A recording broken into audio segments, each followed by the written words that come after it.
This isn't a place that gives up a lot of homers. It's going to be interesting to see if the Tigers can scrap some runs if they don't hit the long ball today. Eovaldi doesn't give up a ton of them, and the Tigers we've seen them at stretches. If they don't hit the homer, they don't score as much. The ballpark plays big into the games here in Texas. One of the true oddities of any ballpark I have seen, the best home run ballpark in 2023, it has been one of the worst, bottom two, for the last 3 years. Hard to figure, but it's a reality. And the Tigers, in their last 6 games in this ballpark, they've won 3. They've scored a total of 9 runs in those games. Expect tight, low-scoring games. The way this ballpark is playing right now, the ball, for whatever reason, and believe me, they're mystified down here in Texas, the ball is not carrying in this ballpark, which has pretty fair dimensions. Nate Eovaldi on the mound for the Texas Rangers. He's good, man. He's been good for the Texas Rangers for the last few years. Tigers O'Connor with Framber Valdez. Both of these pitchers have quite a bit of success against the team that they are facing tonight. The lineups have been exchanged at home plate. Let's take a look at the details with Andy. These lineups are brought to you by Comerica. Want to elevate your small business's game? Visit Comerica.com/succeed to learn how. First for the Texas Rangers. Leading off and hitting and playing second base, Justin Foscue. Hitting second, playing third base, Josh Young. Hitting third in right field, Ezekiel Duran. Hitting fourth and playing first base is Jake Berger. Hitting fifth and catching, Kyle Higashioka. Hitting sixth and playing center field, Cam Colley. Hitting seventh and DHing, Elias Diaz. Hitting eighth in left field, Alejandro Ozuna. And hitting ninth at shortstop is Nicky Lopez.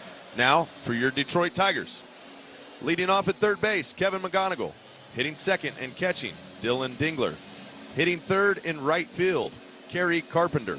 Hitting fourth in left field, Riley Green. Hitting fifth and DHing is Colt Keith. Hitting sixth at first base is Spencer Torkelson. Hitting seventh and playing shortstop, Zach McKinstry. Hitting eighth in center field, James Outman. And hitting ninth at second base is How You Lee. Again, the pitching matchup is brought to you by your local Toyota dealers.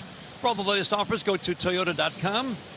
Nate Eovaldi, 36-year-old from Houston, Texas, on the mound for the Rangers, making his 17th start. Framber Valdez on the mound for the Tigers, making his 18th start. He has started to kind of get it together in terms of more ground balls. He's a ground ball machine when he's right, and we saw that a lot more in the month of June than we did really up until that point in the season, but especially in the month of May.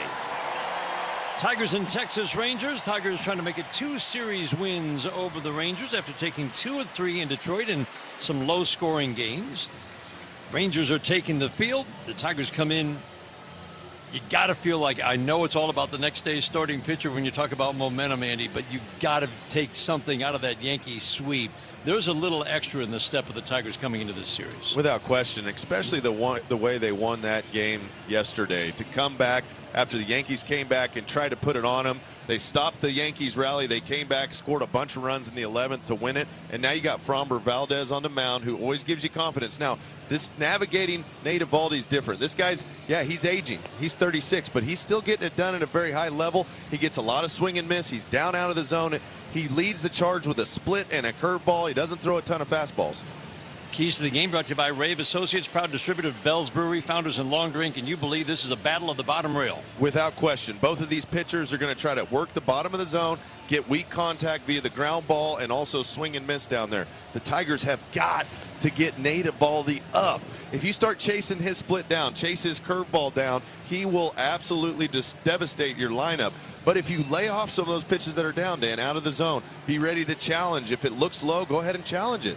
You got to own that bottom rail today, and the same way for Framber. He's got to attack the bottom of the zone. Don't let these guys lift it.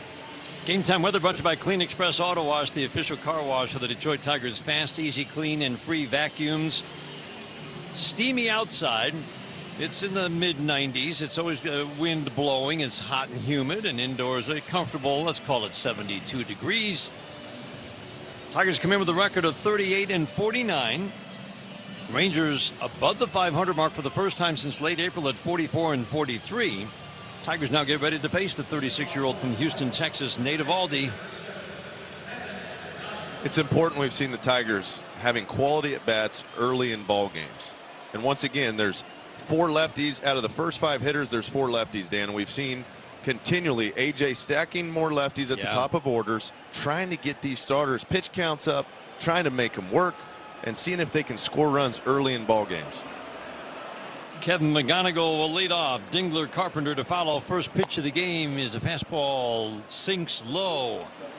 Ball 1, and we are underway here at Globe Life Park in Texas. So glad to have you along. The old ballpark in Arlington, right across the street. We can see it through the windows in left field. Infield back except for Young. He's even with the base at third and off the line. McGonigal swings and hits a high chopper to first. Backhanded by Berger. An easy flip to Valdi covering first. 1 up and 1 down. First pitch today is brought to you by McLaren Health, the official healthcare system of the Detroit Tigers. And our first inning is brought to you every day by Rocket Mortgage. Own the dream. Yeah, AJ has done that quite a bit of late, stacking righties, lefties, but generally because of righty starters, a lot of lefties. I don't think we'd seen him do it before these last 6 games. 3 in a row. He never wants to give that pocket, but it's all about how many lefties do you have in the bullpen, how many are available, and can we maybe put a little extra pressure on that starter and get him out early. Dylan Dingler takes the first pitch, curveball for a strike. Willie Traynor is our home plate umpire today. Brendan Miller at first. John Tumpane at second. Chris Conroy is the crew chief. He is at third. Outfield Osuna, Cawley, Duran. From left to right, they're straight up on Dingler. Infield Young, Lopez, Foscue, and Berger. Line drive down the left field line, hooking, foul. Wow, that had home run distance, and it almost caught the foul pole. I thought it was going well foul. It was right there. He turned on that pitch. That was an absolute missile to left. From the crack of the bat till the time it hit the stands was about 0.02 seconds. Tried to go in on him with a little sinker, and Dingler is not messing around with that pitch anymore. Teams have tried to do it to him time and time again, and he's adjusted well. The 0-2. Curveball bounces. It's not too often you see a pitcher, Andy, a pitcher this good. This guy's 43 and 23, Nate Eovaldi, since joining Texas the last 4 years. 43 and 23 with a 3.30 ERA. A pitcher this good who has 2 types of fastballs, but he doesn't throw either very much. Yeah, it's an anomaly. He's got such a good split finger that it makes up a lot of difference.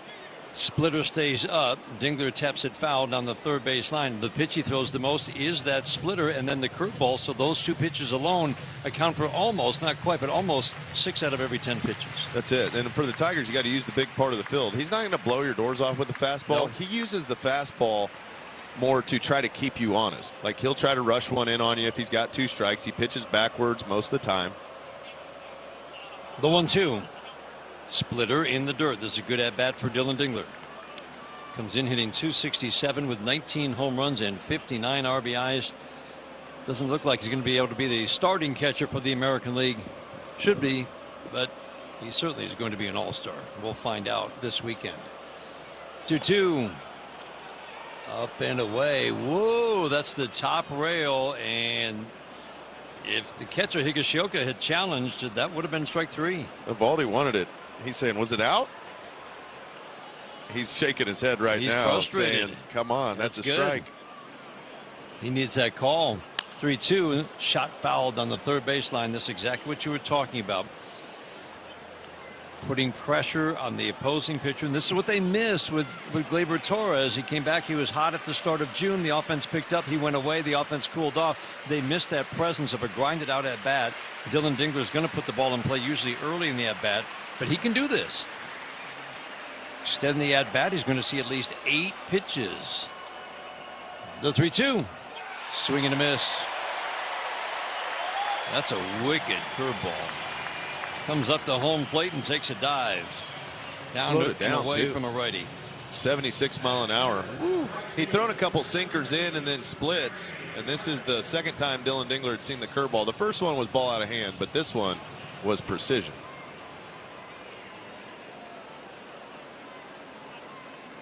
Two out, space is empty. That'll bring up Kerry Carpenter.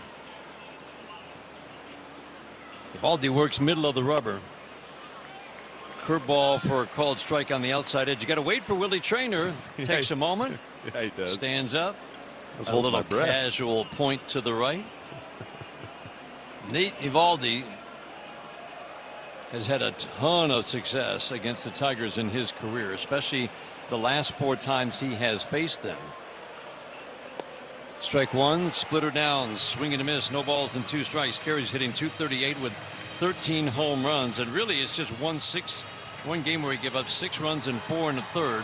Tigers have seen him in 4 different uniforms, but the last 4 starts he's given up 3 runs in 22 2/3 innings. The 0-2, swing and a miss. Stay to the splitter in the strike zone. Great movement at the plate. Carpenter strikes out, and it's a 1-2-3 first for Nate Evaldi and the Rangers. To the bottom of the first. All your favorite games from MLB Play are back. Bigger, bolder, and better than ever. Test your skills with daily puzzles like MLB Pickle, the Ultimate Mystery Player Challenge, and Immaculate Grip, where stats and strategy collide. Then in Spinball, build your roster, take on your friends, and compete for the weekly prize. Or be the first to beat the streak and hit your way to the $5.6 million jackpot. Plus, the all-new Daily Walk-Off. Lock in your players by category for the walk-off win. The game's official home for games is MLB Play. Only on the MLB app and MLB.com.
Puedes ser el dueño de grandes momentos del béisbol. MLB Auction te permite participar en la subasta de bates, bolas y jerseys autografiados con artículos. The difference at Clean Express Auto Wash. Enjoying our Wash Smart Unlimited Club starting at $20 a month. Official car wash of the Lumberyard of the Detroit Tigers radio network. No score with the bottom of the first. 1-2-3 for Nate Evaldi. Now the Rangers get ready to face the 32-year-old from the Dominican Republic, Framber Valdez. First pitch. Sinker at the knees for a called strike one, and that's where he's got to live today. Keep it at the bottom rail. You want to work the bottom of the zone. He's going to face 7 righties out the gate. They only have 2 lefties. They stack them at the bottom of the order. So you know that changeup is going to be a big play for him, and the curveball. Breaks out the curveball. Foscue, a new name for us, swings and taps it foul. This guy's kind of interesting. He former first-round pick, and in the minor leagues he put up solid numbers, but a big right-left split. Here's a righty who doesn't really hit righties.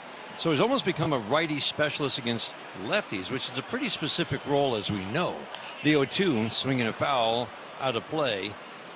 But Justin Fescue had a huge right-left split, meaning much better against lefties in the minor leagues, has come up to the major leagues and done the same thing.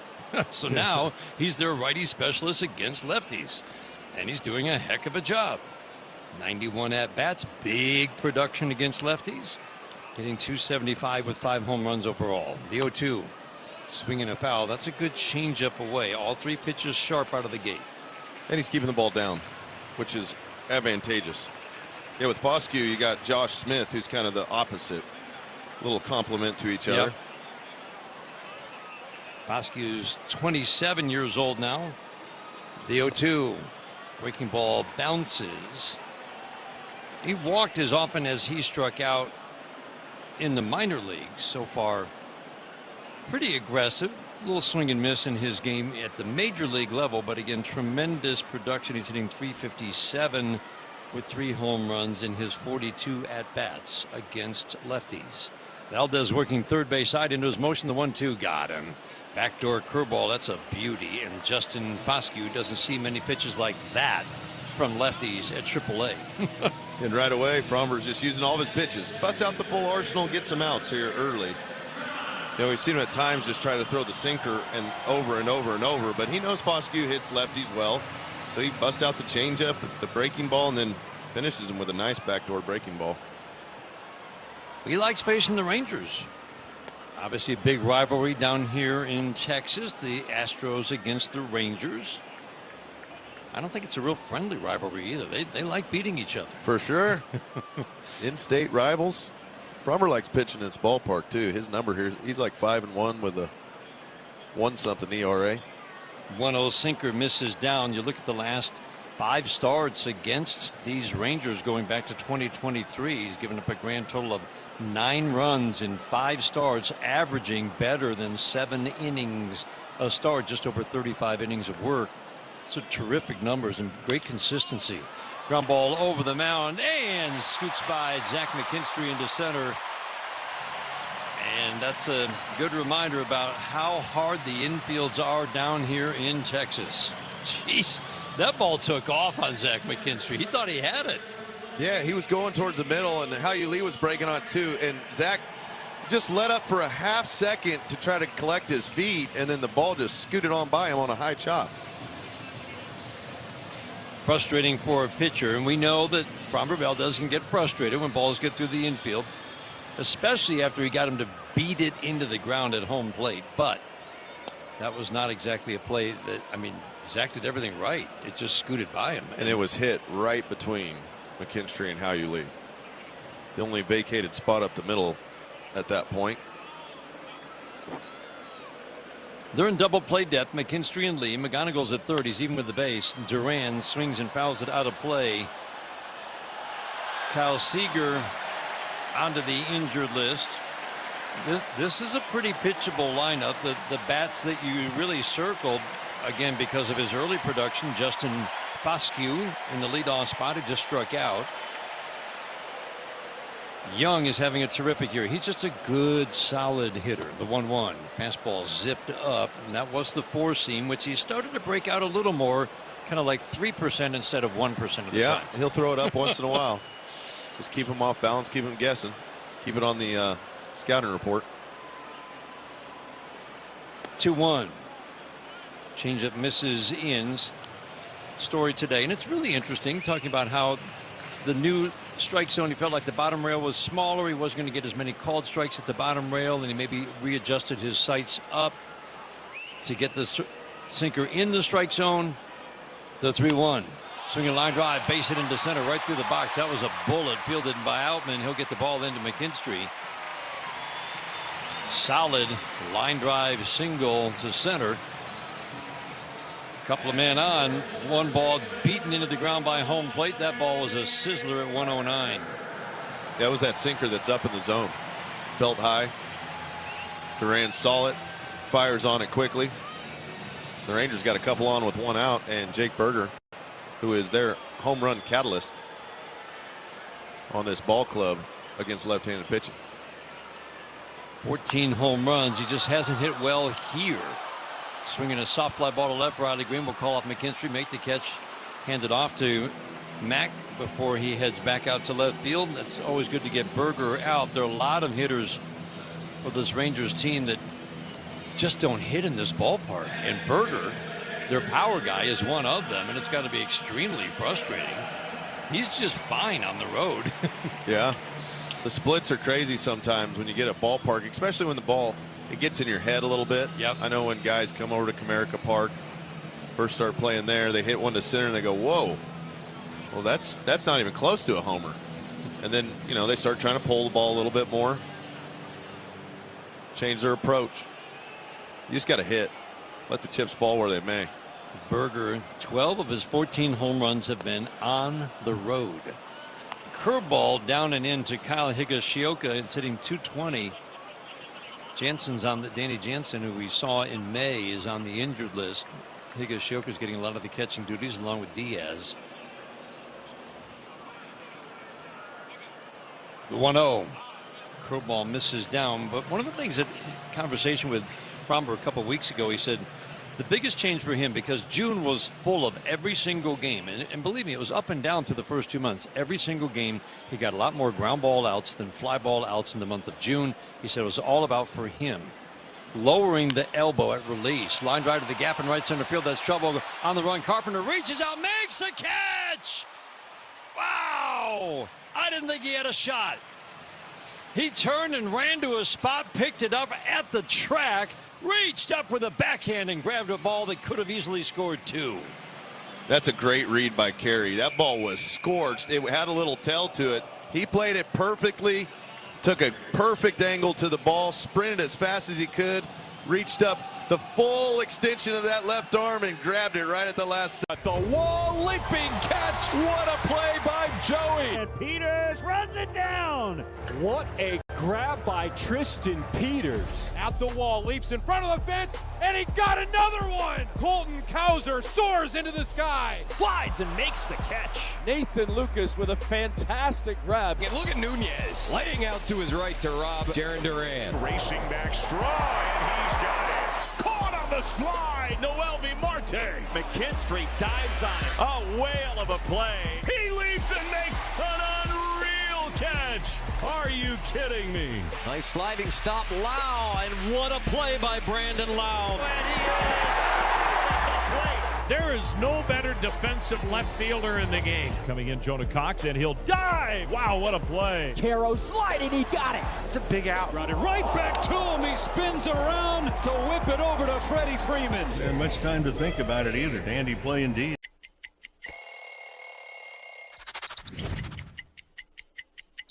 We know what happened in 2014. A World Series win for the San Francisco Giants. Look at how clean that is.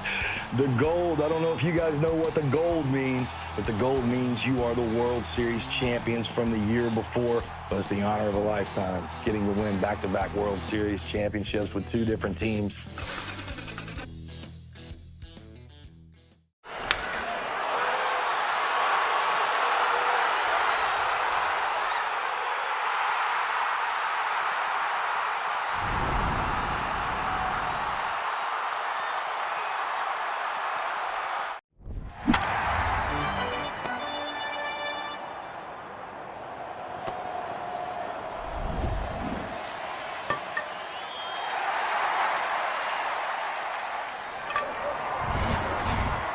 Riley Green leads off. Keith Torkelson to follow.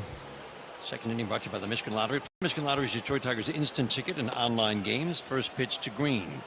Breaking ball down and in. Riley's hitting .285. A couple of them home runs.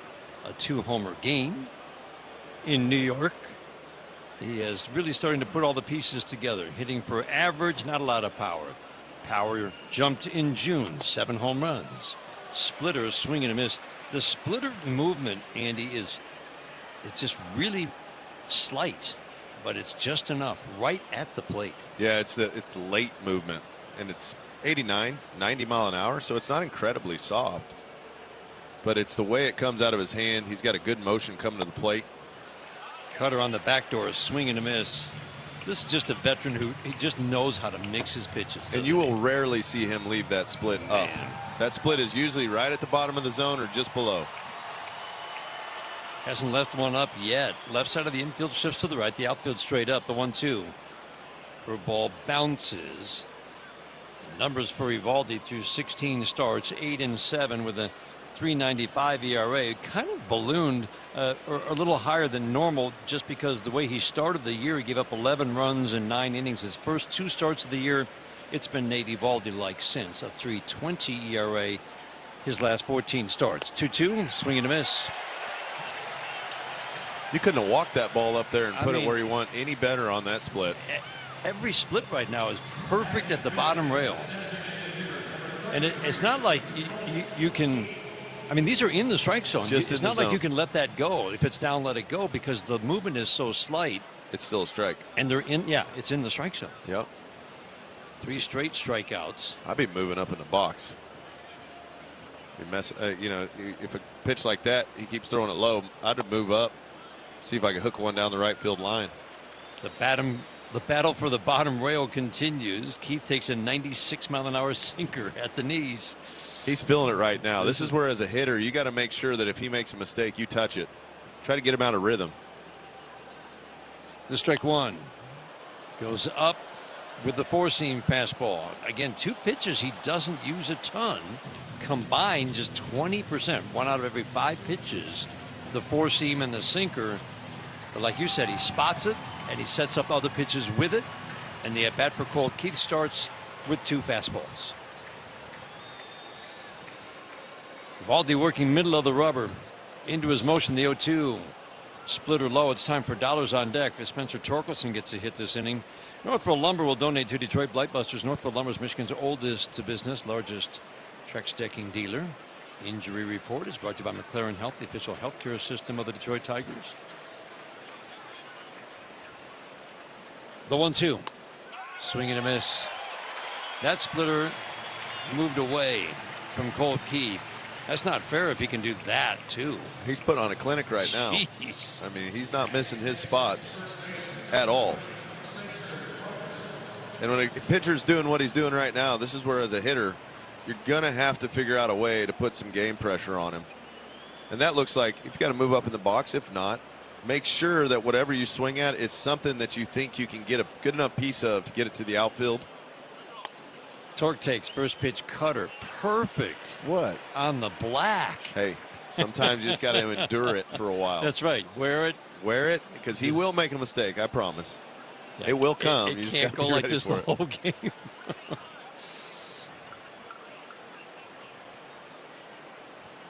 The strike one. Fastball up. So many good at-bats late in the game yesterday. We certainly talked about the time the Haiyu Lee at-bat in the 11th. It was second and third, 2 outs in a 2-2 game. If you don't score in the top of the 11th, you're probably not going to win the game, because you can't go scoreless in 2 extra innings and win very often. Curveball, swing and a miss. Lee draws a walk after falling behind 0-2. Torque draws a walk. You talked about it at the time. Very disciplined, because you want to be the hero there. Bases loaded. He drew the walk that scored the go-ahead run, and then McKinstry with the big hit. Great discipline in a big moment, and he's a veteran player. He's been around. He knows that, hey, you try to do too much here, you will punch out. You got to let him bring it to you. The wind up in the 1-2. Splitter misses down and away. So that splitter has gone mostly over the plate and down right at the plate. Now we've seen it. I think he just yanked that one, but down and away to a righty, down and away to a lefty. And I'm guessing he can probably do that intentionally with how he releases it. The way he's hitting spots so far, I think he'll do whatever he wants. 2-2 in the dirt. He bounced a curveball. So now his body language is really, now he's really upset with himself. He's shaking his head in 2 pitches. And this is the reality of the game. Like, you start so precise that as soon as you miss one, then a pitcher's going, oh man, I'm way better than that. They miss another one, and that's when they can start getting out of rhythm. Torque now waiting on a 3-2 on the way. Swing and a miss. Wow. Got him with a perfect cutter at the belt. Nate Eovaldi has struck out 5 in a row, all swinging on 4 different pitches. Te encantan los jugadores. Te encanta el juego. ¡Y se fue! Ahora puedes ser el dueño de grandes momentos del béisbol. MLB Auction te permite participar en la subasta de bates, bolas, jerseys autografiados y más, con artículos de tus equipos de grandes ligas favoritos, leyendas y jugadores agregados toda la temporada. Cada artículo es autenticado por MLB para asegurar que lo que llega directamente a tu hogar es original. ¿Quieres una parte del juego? Visita auctions.mlb.com. The MLB app. Yeah, it's got game. This game, these games, all the games, pre-game, post-game, and everything in between. This is baseball your way, with real-time stats, scores, breaking news, and custom content that hits every time, because you choose the teams and pick the players you want to follow. So when they catch it on the field, you catch it on the app. 1-0. Crack to deep center field. Varsho going back as far as he can go. And Legaliers has a grand slam. 6-2 A's. Shea's 3rd home run of the series is a grand slam. And they wide open. And in grand fashion. The people are welcoming, they're loving, they're caring. So if you're looking for a familial feel, definitely Asheville. It's Asheville. That's all you got to say. Yeah. They're excited to be back and back on their feet, so it's been awesome to see the rebuild. Winning or losing, like everybody's there having a good time rooting us on, so I've always enjoyed that the whole year. You play here at the tourist park and you feel like you're back in the old days playing real baseball. Nestled right into the mountains there. That's right on a cliff. 800 calls, Sam. No score, bottom of the second inning. We've just watched a clinic in the first 2 innings from Nady Baldy. Hang with it. Yeah, if that's going to keep up, it's a rough day at the office for these Tigers hitters. But you know, you got to weather the storm sometimes. A pitcher can be in rhythm, and then a couple pitches later, we've seen it happen so many times. The strike one. Sinker a little bit low. Going back to what Fromber was talking about with the reason that he's now got, after a 3-game stretch of 17 ground balls and 35 fly balls at the end of May. In the month of June, 56 ground balls and 31 fly balls. That's the ground ball pitcher we've come to know and, well, now love. McKinstry fields, throws the first, got him by inches. I don't think he realized how fast Cam Cauley was. He about didn't get it out of his glove. Wow. The grip McKinstry had was like a palm ball grip, so it took him a second to adjust the ball in his hand. And Cam Cauley is as fast of a human as you'll see on a baseball field. He absolutely flies. He's a new guy that came up for the Rangers, and his superpower is his speed. And he almost beat out a routine ground ball to shortstop. That's as fast as you can go from the right side, isn't it? Yeah, that it doesn't get any faster than Cam Cauley is on a baseball diamond right now. And they got him by about an inch. But good job by McKinstry. Stay with the play. Yep. Hard contact in the first inning off Fromber Valdez. Elias Diaz at the plate. He's the DH today with Higashioka catching. Diaz picked up after Kansas City let him go. We saw him at Kansas City earlier this year, signed in early June by the Rangers, and he's done a very nice job in his limited at-bats with Texas. Big swing, curveball down, swing and a miss. Been in the major leagues now 12 years. If you've got catching abilities, you can hang around for a long time. 35 years old, 12 years in the major leagues. He's at 248 in his career. He's got a little bit of extra base power and occasional home run power. Taking a long time before he digs back in. Right-handed batter, as Andy said, the top 7 in this lineup, all righties. 2 lefties coming up. Valdez taking a long look in. He's holding this for 10 full seconds. 0-2, swing and a foul. He just held that. Diaz was in ready, looking at him at 13 on the shot clock. Yeah, well, Diaz took a while to get in the box. He called time, walked around a little bit. So Fromber was paying him back, wasn't he? Yeah, pay you back. You can freeze a hitter too. Veteran pitchers know how to adjust their timing, because the hitter steps in and then he's waiting. You're waiting. You start tightening up a little bit. The 0-2, fly ball left field deep, trouble way back and gone.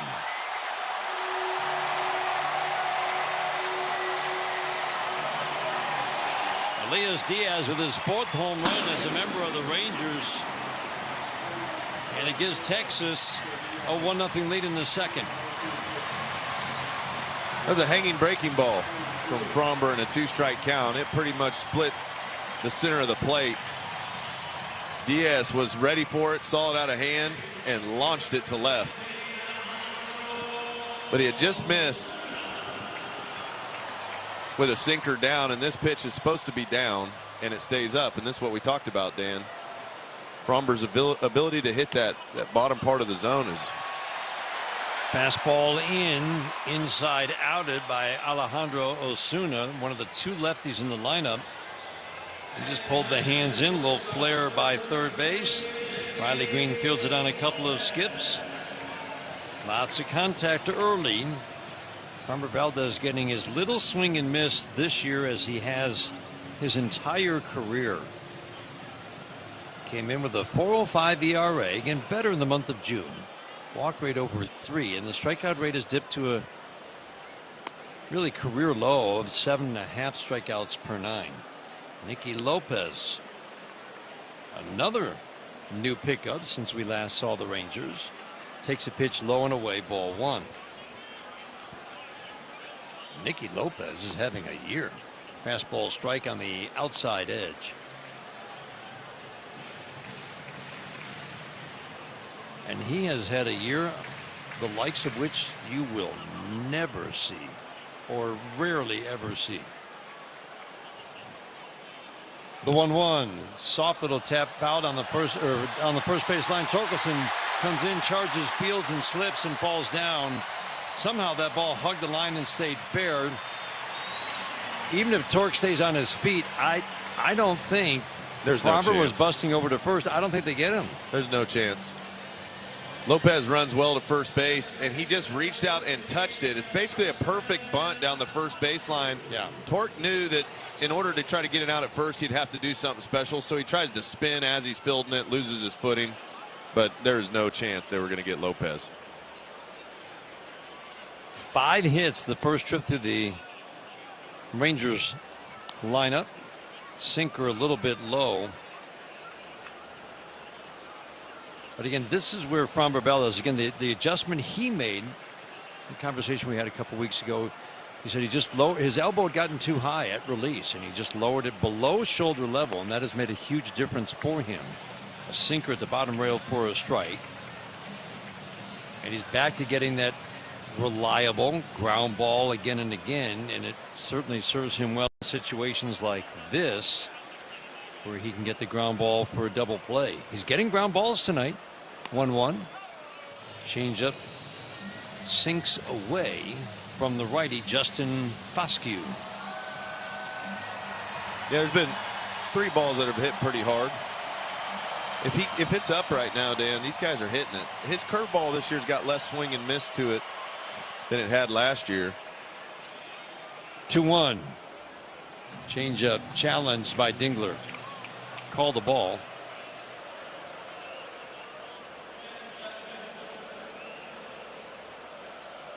That's where Dylan Dingler is so good. He got the called strike, and instead of 3-1, the count is 2-2. That's a huge challenge right there. You go from a leverage count as a hitter with a couple guys on to now the pitcher's in the advantage count, a 2-2 count. See, this is traditionally you'd see Framber throw that curveball here, get some swing and miss. It's just not the same swing and miss pitch, like you said, and that's a problem. 2-2. Swing and a foul. But if he does that, yeah, if he keeps it there at the bottom of the zone, bottom rail, he's going to get swings, even if it's a little out of the strike zone. They're not going to take that pitch. But here, when you got runners in scoring position, man, it's nice to have some swing and miss and a strikeout. Because he's just not getting it. If you put it in play, we've seen enough of these ground balls. They find holes at times. Man, it scoots through on this hard Texas turf. Four-seam fastball, interesting choice on a 2-2. Fastball up with a four-seamer. Does he now break out the curveball? You would think. Well, he doesn't want to put him on. You don't want to load the bases for Josh Young. So whatever Dylan Dingler feels like he can locate the best out of his pitch types, that's what he should call. And if it's curve, it's curve. 3-2, curveball. High. Home run, flare single, little swinging bunt single, and Chris Fetter heads out to the mound. 6 of the first 10 batters have reached, 4 in a row with 1 out here in the second, and this becomes a big, big moment. Josh Young striding to the plate. This is the one guy unaffected by this ballpark. I mean, there's just some awful numbers for hitters in this on this roster, and all they have to do is look to Josh Young. For sure. Say, you can do it, guys. Yeah. He's hitting 378 here. Everybody else hitting like 220. He's hitting 378 with power. OPS over 1,000 in his at-bats here at Globe Life Field this year. This is a dangerous hitter, and this is a big, big moment for Framber Valdez.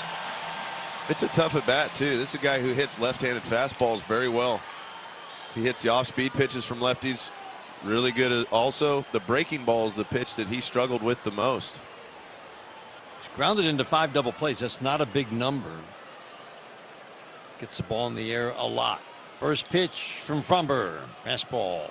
Inner half, strike one. Sticking almost always with the sinker. He's busted out a couple of four-seam fastballs. He uses that reliably up, and today it's been twice up and out of the strike zone.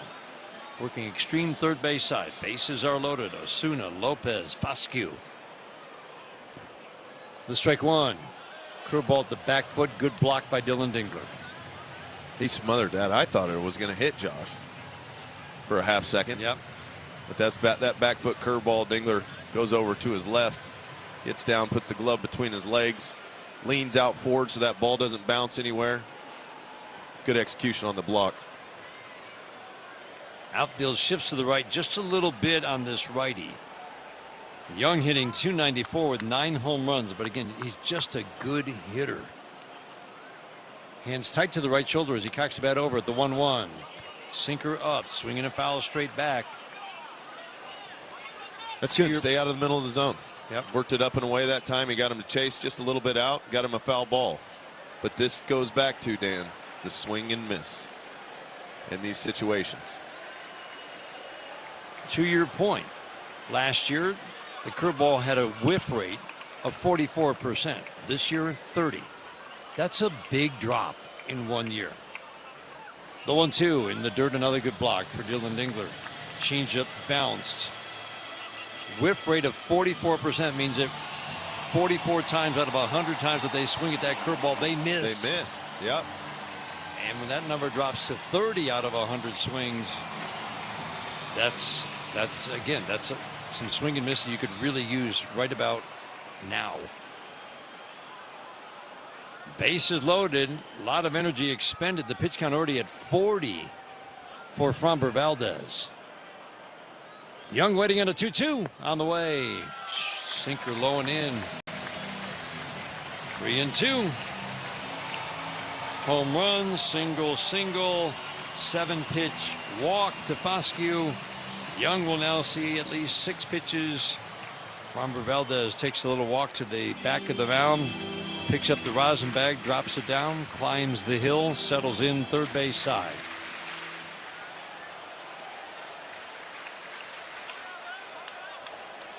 No place to put him. Young waiting.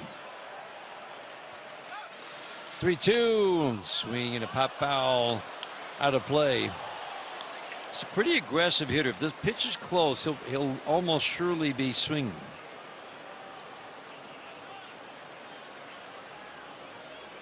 Lee at second, shades up the middle. He and McKinstry on double play depth. Outfield stays shifted just slightly to the right. Playing Young to go the opposite way. Upright stance, deep in that right-handed batter's box. Again, the 3-2 away. Walked him. He's having a real struggle commanding his off speed and his pitches and his breaking ball. The changeup and the breaking ball have pretty much been a non-factor. Yep. He's trying to move the sinker around, but Dan, a lot of non-competitive pitches out of that left hand right now. Ball out of hand. Leading to losing some at bats. Got ahead twice in the last 2 hitters. Couldn't put them away. Walked both of them.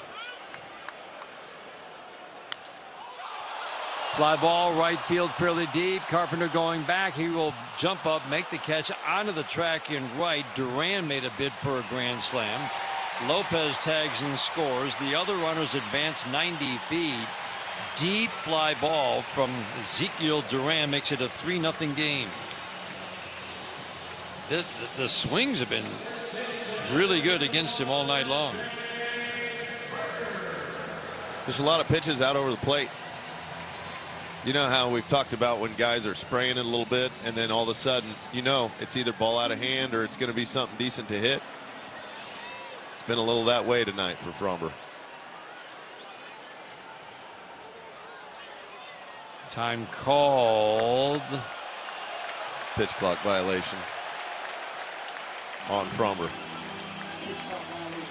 This is where you got to pull the reins. Pull the reins back, Dan. This is where get the fire extinguisher out. You got to settle down a little bit. What's happened so far doesn't matter. He's got 2 runners on. He needs to not let these runners score. Yep. These 2 have to be stranded. Berger has a 1-0 count as he digs in. Check swing ground ball to Torkelson at first on the sinker. Torque to the bag, tagged with his left foot. Long inning, pitch count climbing, but Valdez does strand the final 2 base runners at second. There's a storm warning in South Florida. It's the Miami Marlins. Baseball's hottest June team, and they stay red hot this month. The fish are flying and are officially the hottest team in baseball this month. Otto Lopez is looking extremely all-starry at short. He's among league leaders in batting average, hits, and multi-hit games. Otto Lopez has himself yet another multi-hit day. Right beside him, Xavier Edwards, putting up solid on-base numbers while flashing some silky smooth glove work. Throw in Liam Hicks breaking out at 27, Max Meyer emerging as one of the league's best pitchers, and Sandy Alcantara starting to regain his Cy Young form. And hey, they've already proved they can beat the best. This season, they're the only team to hand losses to aces Shohei Ohtani, Paul Skeens, and The Miz. Red flags are out in Little Havana. These Marlins are dangerous. And it'll be Sweeney backpedaling, and he can't make the play. And there goes the no-hitter. It's rolling. Does it go fair? Yes, it does. That's a fair ball. Oh, she's giving it to him. They're up 6-1 in the 8th. He's giving it to him and making him like it. Doing the pop-up dance, and he dropped it. You don't see that very often. Abrams is going to think about going to third. The throw too high there. Abrams dives back in. Tag applied this time by Riley. What just happened? The people are welcoming, they're loving, they're caring. So if you're looking for a familial feel, definitely Asheville. It's Asheville. That's all you got to say. Yeah. They're excited to be back and back on their feet, so it's been awesome to see the rebuild. Winning or losing, like everybody's there having a good time rooting us on. So I've always enjoyed that the whole year. You play here at the tourist park, and you feel like you're back in the old days playing real baseball. Nestled right into the mountains there. That's right on a cliff.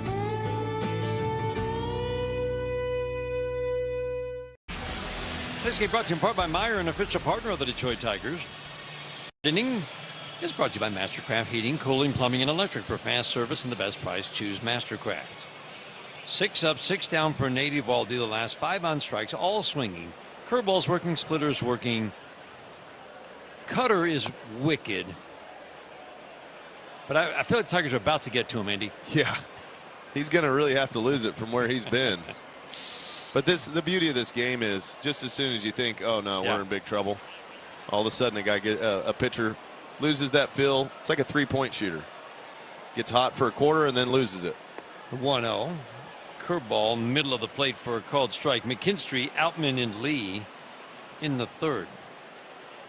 Tigers trying to build off a 3-game sweep of the Yankees in New York. Thrilling, wild roller coaster ride of a win yesterday. The 1-1. Fly ball right field. This one's deep. Going back Duran, and he'll have room. Boy, that ball. That's a Globe Life fly ball right there. That died. It looked good off the bat. Didn't it look good off the bat? Yesterday, I guarantee that's a homer. Oh, that's 15 rows up at Yankee Stadium. Yeah, the ball just does not want to carry here. And we saw that fly ball to right Duran hit. He crushed that ball. It made it to the warning track. McKinstry got a decent piece on the pull side, maybe off the end. Yeah. A tick. Yeah, 88. Yeah. Exit velocity, and that was the key. James Outman takes a fastball strike. Nothing wrong with the fastball. Again, a pitch he doesn't throw a lot. Led by cutters, splitters, and curveballs, but he's got 96 in his back pocket. Maybe he just wants to keep it in his back pocket. The strike one. Swing and a miss. Backdoor curveball. Everything is precise right now. If they don't swing, it's going to be a called strike with the curveball, with the cutter, with the splitter. And they all move. Yeah, it's tough right now. You really got to battle. See if you can fight off a few pitches. Try to work a count. The 0-2. Splitter away. We're going to start measuring good takes. That's a good take, Andy. That was a great take. Outman got the bat off his shoulder, was ready to go. Shut it down. 7 for 39 in the Tigers uniform with 3 home runs, 8 RBIs, 2 3-run home runs in the last 2 weeks. 1-2, swing and a miss, cutter up. Yeah, that's just precision. Eovaldi is feeling it right now. And when you're a hitter and you got a pitcher on the mound that's going the way he's going, you're just walking up. You're like, okay, I know he's going good. Be ready to attack early. And then you're like, yeah, okay, attack early. First pitch, you're like, I can't swing at it. Strike one. Second pitch, I can swing on it, maybe. Strike two. And you go, oh, here we are, 0-2. Hyu Lee. Dan. Cutter strike. Everything's on the black. This is just nonsense right now. So how are these guys talking about it in the dugout? I think just hang with them. Hang with them. Fastball outer third for a called strike. So there's a certain percentage of at bats at the big league level that you're just not going to get a hit. That's how good the pitching is, right? Yeah. Right. Some days they come in large chunks. The way Eovaldi's going right now, it is, you go up there basically with a 2-strike approach or you'll end up 0-2 very quickly. The 0-2, swing and a miss. Cutter, sinker, four seam, all perfectly located. All with different movements. Base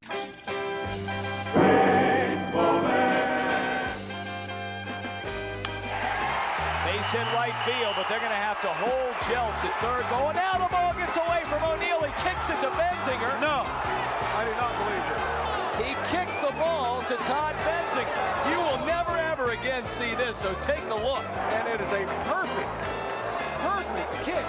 This is the all-timer. All your favorite games from MLB Play are back, bigger, bolder, and better than ever. Test your skills with daily puzzles like MLB Pickle, the Ultimate Mystery Player Challenge, and Immaculate Grip, where stats and strategy collide. Then in Spinball, build your roster, take on your friends, and compete for the weekly prize. Or be the first to beat the streak and hit your way to the $5.6 million jackpot. Plus, the all-new Daily Walk-Off. Lock in your players by category for the walk-off win. The game's official home for games is MLB Play. Only on the MLB app and MLB.com. No, it wasn't not me. No, not me. They were talking accountability here. Not me. Vaughn was there, Terang was there, and none of them caught it. Well, because he's a sorcerer or whatever that thing is. Wizard. Got the hat. Okay. Smooth out there. Poor fan. He's like, I'm never going to see that hat again. That's a tough play for the fans too, right? You don't have, yeah, ouch. The people are welcoming, they're loving, they're caring. So if you're looking for a familial feel, definitely Asheville. It's Asheville. That's all you got to say. Yeah. They're excited to be back and back on their feet, so it's been awesome to see the rebuild. Winning or losing, like everybody's there having a good time rooting us on. So I've always enjoyed that the whole year. You play here at the tourist park and you feel like you're back in the old days playing real baseball. Nestled right into the mountains there. That's right on a cliff.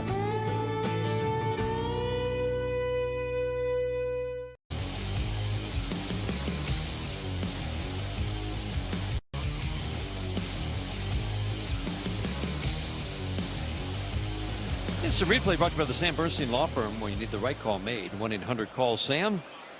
Bottom of the third, 3-0 Rangers. Kyle Higashioka takes a pitch in the dirt. Kyle Higashioka just keeps showing up, doesn't he? Finding jobs. You got a little bit of pop, and he'll hit double-digit home runs if you give him enough at-bats. Curveball, there's a good one. Swing and a miss, down and in. Long time with the Yankees. San Diego, Texas, the last couple of years. Second year with Texas. Again, he's solid. Doesn't grade out great behind the plate, but he's solid. Jam job ground ball up the middle. Hyu Lee will charge field in front of the bag from the grass. Flip it over to first. Higashioka grounds out to start the third inning. Again, this ballpark plays extremely pitcher friendly. Rangers pitchers have an ERA that's almost, not quite, but approaching a full run lower at home than on the road. The offense scores just over 3.5 runs a game at home, a little over 4 runs a game on the road, a little more than a half a run a game more on the road. That's a big difference. Cam Cauley takes a pitch low and in. As Andy said, this young man's calling card is his speed. Solid numbers, not great numbers when he got called up from AAA. The 1-0 line drive, base hit down the right field line. Torque was way off the line and he hit it to Torque's left, in between Torque and the bag. right-handed batter took a pitch away and drilled it into right, and we are seeing a lot of good swings against Framber Valdez.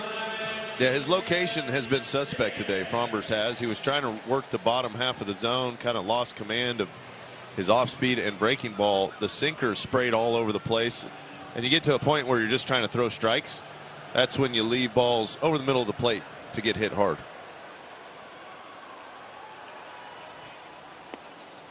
First pitch sinker. Sinks a little bit low to Elias Diaz. Again, the other catcher, not really a backup catcher. He and Higashioka are sharing duties. But let go by Kansas City in his 44 at-bats. He's hit 320 with a little bit of power. Flip over to first. Cawley, Andy mentioned he had speed. Does it play on the base paths? How about 29 for 29 stealing at AAA this year? I'm shocked he hasn't went. And he will be going. Swinging a shot fouled on the third base line. Framber Valdez has yet to really hone his abilities to stop the runner at first. 13 for 13 steals. So let's put those two together. 29 for 29 for Cawley. 0 for 13 for Framber.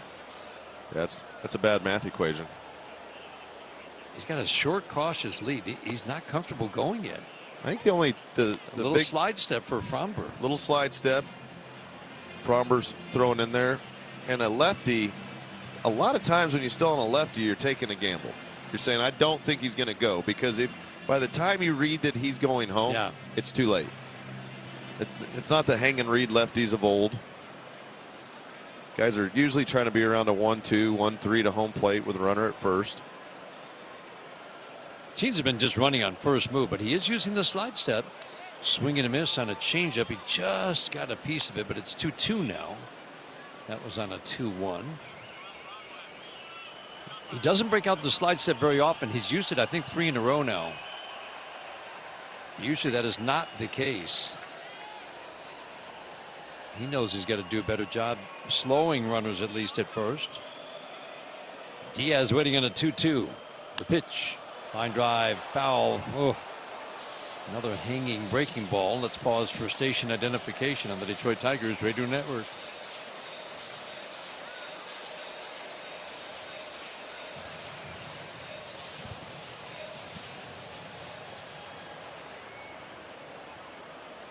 Man on, a man out. We're in the third inning. 3-0 Texas. The 1-2.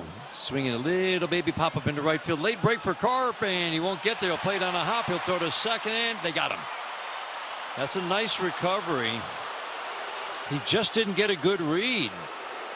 And by the time he got to the ball, he did the perfect thing. He let it bounce, knowing he couldn't make the catch, and then he knew he had to play at second because Cawley was caught in no man's land. That's a tough read as a base runner, and Carp did just what you said. He went back on the ball first, came in, but does a nice job with the recovery, understanding that the runner's not going to know if he's going to catch it. Snags it quick, snap throw to second, gets the speedy runner Cawley out, which you would take that switch all day long. I would rather have Elias Diaz on the bases than Cam Cawley. I don't know. Have we seen a foot race between the two? Do we?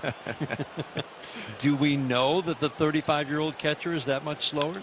Swinging a fly ball left field. Riley Green tracking it, going back to his right. He makes the catch near the line. Another good swing. Osuna, though, deep fly ball out. And Framber Valdez, he's had to work hard every inning. Gives up a single and no more in the third. Now the run, dives, makes a catch. Beautiful play. Wait for Paredes. Can he get there? Made the basket catch over his shoulder. How did he find it? Puts down the ball. Newcomb, he's coming home. The clock flip in time. What a play by Sean Newcomb. He's on the move, and Moreno runs it down. A rolling grab by Gabriel. Moreno, and he hangs on. Back on the track. Marcy calling for it, and Marcy tumbles to make the catch. It is Lyle, and he makes a diving catch. Dale and Lyle continuing to impress out in left field this year. Fielded across the bag by Arias. Throw across the body to get Rodriguez. Picked on the backhand by Bogarts. He'll get up and throw him out. Nice play by Bogey. Coming in, slides, and he makes the catch. And Thomas makes the diving catch for the out. Nice play by Colby in left field. Diving stop, throw to first. Oh, they got him. What a play. The X-Man.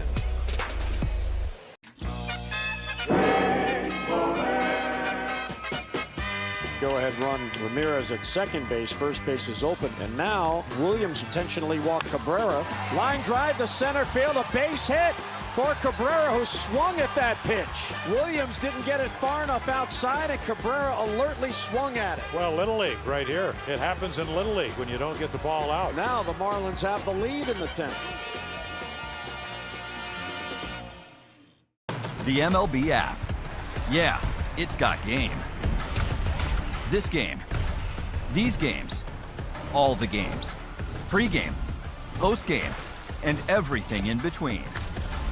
This is baseball your way, with real-time stats, scores, breaking news, and custom content. Celebrating 82 years as Michigan's leader in replacement windows.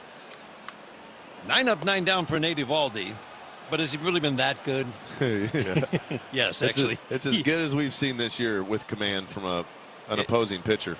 Any pitcher. It is absolutely eye-popping. I mean, it's just surgical precision with all of his pitches. 7 strikeouts, 7 swing and miss strikeouts. Cutter up and away, and the first kinks in the armor. 2-0 count for Kevin McGonigal. This is it. Here we go. Right back at it. You just got to talk him up more. He's like a watchmaker. Swiss watchmaker. Yeah. Curveball away. Makes fine jewelry. We're trying to think of professions where precision slicing and dicing. Surgeon always comes to mind. But what else? The 3-0. Fastball for a called strike. Our engineer Jenny Hornatsky suggested a hibachi chef. Hibachi chef. Yeah, it just didn't roll off the tongue, but yeah, they got to have precision, right? Onion volcano. It's a fun one. 3-1. Off the plate and in. Kevin McGonigal, of course. First base runner for the Tigers. Good at bat, but it's the first time that Nate Eovaldi didn't throw each pitch with great precision. It's hard to live on the edges that long. Eventually you're going to miss by a couple inches, and then the hitters are going to get an advantage. County ends up walking McGonigal. And now Dingler's got the green light to be aggressive because you know he's going to want to throw strikes. Almost homered. First time up. Deep line drive. Just missed being a home run. Four-seam fastball low and away. Fan yells out, "Come on, Nathan." He didn't miss by much, but we're seeing that, you know, whenever a guy's nibbling the edges and he's just hitting the spot on the edges, if you miss by an inch, 2 inches, it's a ball. The 1-0. Swing and a miss. Wicked curveball. Splitters, curveballs, cutters. Those 3 pitches, almost 80% of the offerings. 8 out of every 10 pitches for Nate Eovaldi.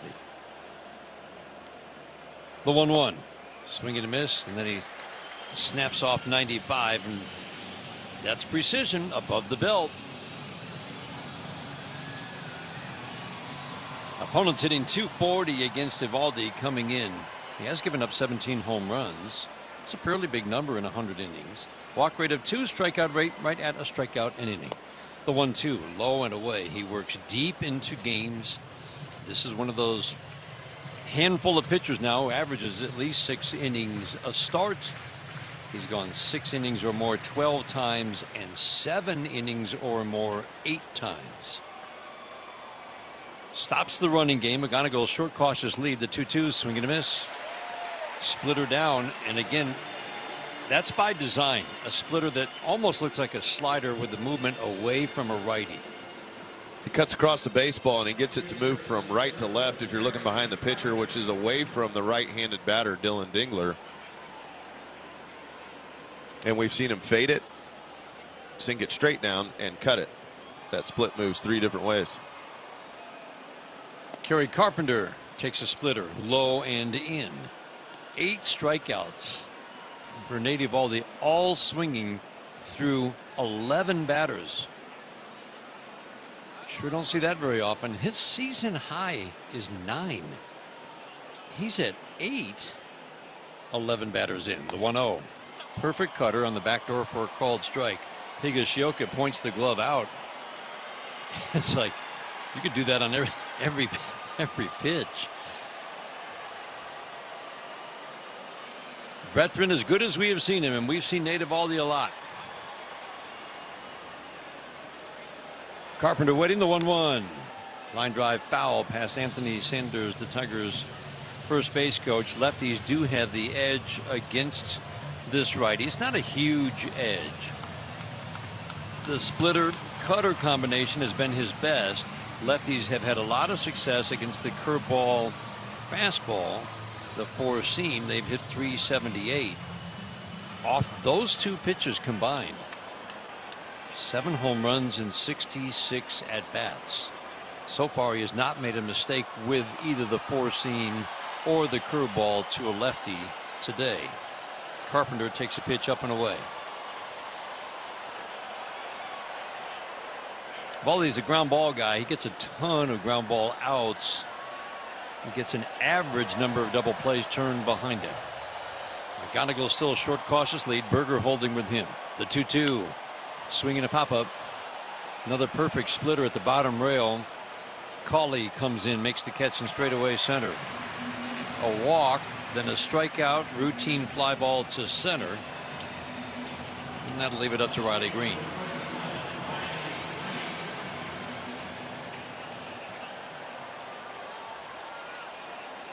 Riley struck out on a perfect splitter first time up.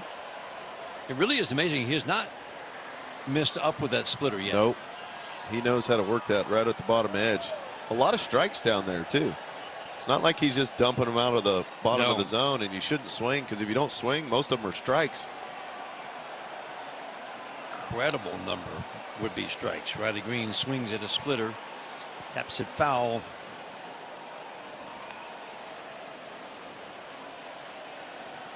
Strike throwing tremendous with all of Eovaldi's pitches. Already 15 swings and misses on 22 swings. I can't tell you how good that is. The strike one. Cutter high and away. 1-1 on Riley Green. Just see one mistake. That's it. One mistake, plug it in the gap. Gives up home runs. Hit it over the fence. You're right back in the ball game. Hang a breaking ball. We know Riley Green can hit a fastball. Give him a fastball. The 1-1. Ground ball to first. Down to a needed field to Berger. One step back with his left foot. Tags the base. Riley hit it hard, but on the ground and right to Berger. Tigers get a leadoff walk from Kevin McGonigal. They're so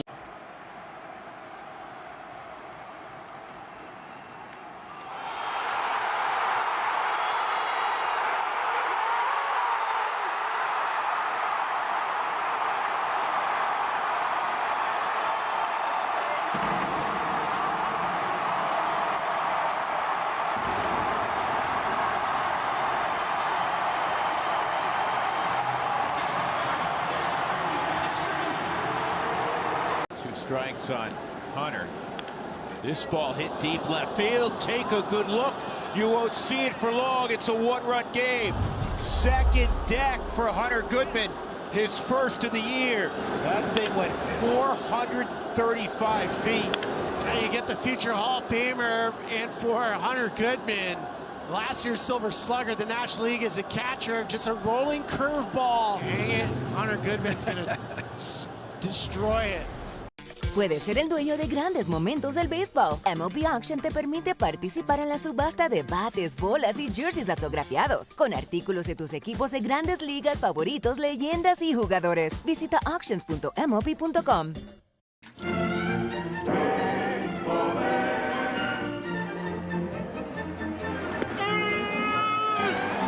Bob Engel thinks it's strike three. Robert, you're thinking about that favorite restaurant. The count is 3-2. The Houston players are leaving the field. The count should be 3-2. The most decisive second strike ever called.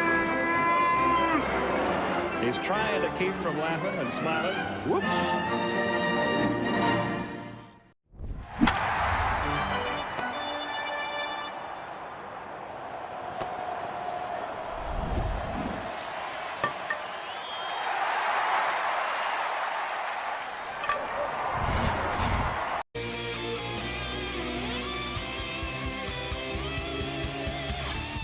Brought by Blue Cross Blue Shield of Michigan, the official healthcare provider of the Detroit Tigers radio network.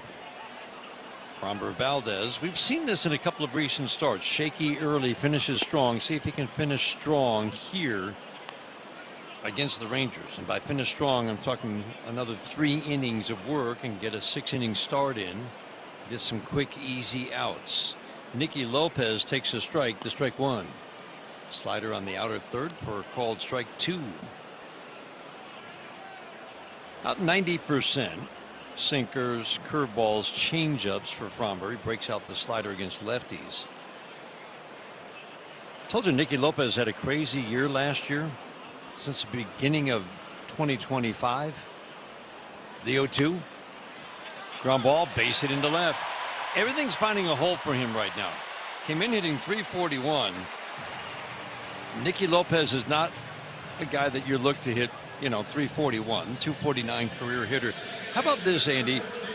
From February to July of last year, he was signed and released 5 times.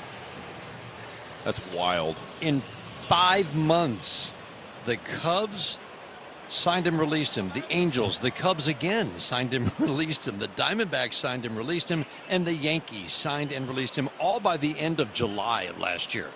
Just a nightmare season. He got 28 at-bats in the major leagues last year. Hung with him. Got signed in the offseason. The Rockies signed him in December. Sold him to the Cubs for cash. Traded him to the Cubs for cash in April. The Cubs wanted him again, Andy, and then they released him again. 3 times by the same team. Swinging a pop-up to center. Outman comes in and makes the catch. Foscue flies out to center field for the first out here in the 4th inning. Was that within a year? The Cubs released him 3 times? Yeah. Within a year? Yeah, from February of 2025 to April of this year. Oh, my. The one team signed him and released him 3 times. 4 other teams also signed and released him. Yeah, it's a tough go, you know, when you're one of those guys who just keeps getting bumped around. You can't find a home. You just admire him. Yeah. So he gets signed by the Rangers in late May, and he's had 88 at-bats where he's hit .341. No, it's not going to continue. But tip of the cap to Nicky Lopez. For sure. Trying to make the most of an opportunity. Team's willing to give him a few at-bats. He's going out there and playing as hard as he knows how. Kind of like Zach Short, talking to him about that. It's a tough life. Tough on your family. Sinker in, 1 ball, 1 strike on Jace Young. You never know how long. I mean, your family can't join you with your new team because you might not be with them for more than a few weeks. Yeah, good luck finding an apartment for a 1-month lease. The 1-1. Ground ball pass to Davey McGonigal down the 3rd base line into the corner. That score a run. Lopez around 3rd. He will score with ease. Jace Young, ground ball double. 4-0 Rangers in the 4th. Nicky Lopez getting that base knock on a slider away. Set this up. It was a sinker down and in to Jace Young, and he just turned on it by the diving Kevin McGonigal right down the 3rd baseline.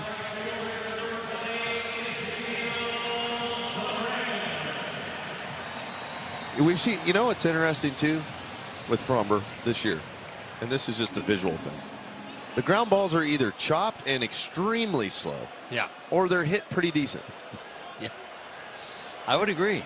There's just not a lot of those, you know, 3 or 4 hoppers, 2 hop to nice the second baseman. Ground ball foul. It's either the infielders are running in as fast as they can for it, or they're scrambling 2 steps to the right to try to knock it down. We mentioned that Nate Eovaldi, 15 swings and misses already on 23 swings. That's a ridiculously high number. Strike 1, swinging a tap foul. Framber Valdez so far 1 swing and miss on 31 swings.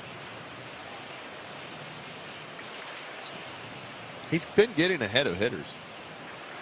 He's got a lot of 2-strike counts, 0-2, 1-2, and just hasn't been able to put them away. He's already going through this Rangers lineup a 3rd time. Ezekiel Duran has had 2 good swings, an absolute sizzler through the box at 109 for a single in the 1st, then a deep fly ball with the bases loaded in the second to score a run.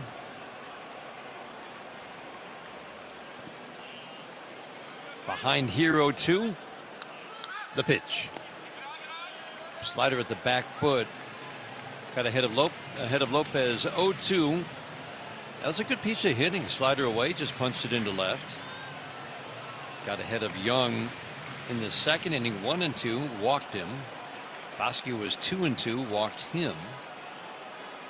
Diaz was behind 0-2 when he hit the home run. The 1-2. Swinging a foul out of play. I mean, Framber Valdez doesn't get a lot of swing and miss, but to get almost none, I mean, one swing and miss so far. Yeah. 69 pitches. And give credit to this Texas offense. They've been playing better baseball. They're playing about as good as they've played that we've seen them play in 2 years coming into this series. Offense has been better. They went about a year and a half. They couldn't hardly score a run. 1-2. Ground ball, base hit into center. Boy, it scoots through the infield fast. Pass to diving Zach McKinstry. Duran, sharp single. Young scores. 5-0 Rangers. Just nothing but hard contact. Synthetic surface, and the ball just kind of like the grass at the old ballpark in Arlington across the street. It's cut. That was cut very short. The ball scooted through. The ball's just scooting through the infield. Yeah, change up down. Durand got barrel to it.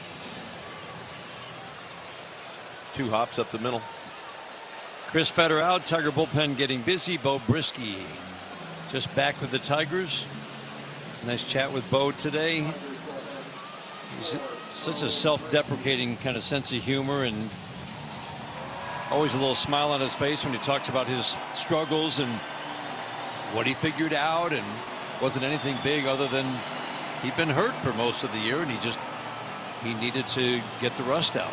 Yeah, get some pitches under your belt, get some innings in. I feel like that delivery is all synced up.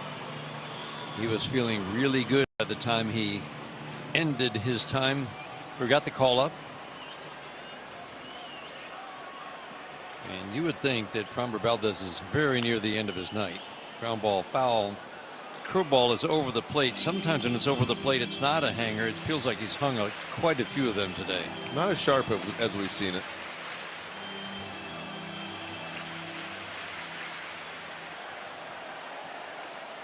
Berger's hit a routine fly ball to left and grounded out to first. He's only seen 3 pitches in his 2 at-bats. The strike one. Yanked a sinker. Almost hit him in his right foot. Still only 1 out here in the 4th inning. Second inning started with a ground ball out and then home run. Single, walk, sacrifice, fly. 3 runs in the second. This inning, single, double, single. That produced a couple of runs. Pitch count at 72, but that's not the issue right now for Framber Valdez. It's just ineffectiveness. The 1-1. Swing and a miss. Changeup faded away from the righty Berger. There's swing and miss, Dan. Swing and miss. We got to write that. Hold on. Yeah, write that down. Second one.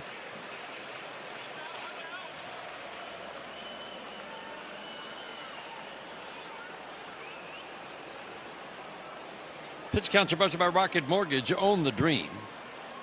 Strikeout updates brought to you every game by Carb List, the official ready-to-drink canned cocktail of the Detroit Tigers. Just 1 strikeout for Valdez, 8 for Eovaldi. Curveball misses down.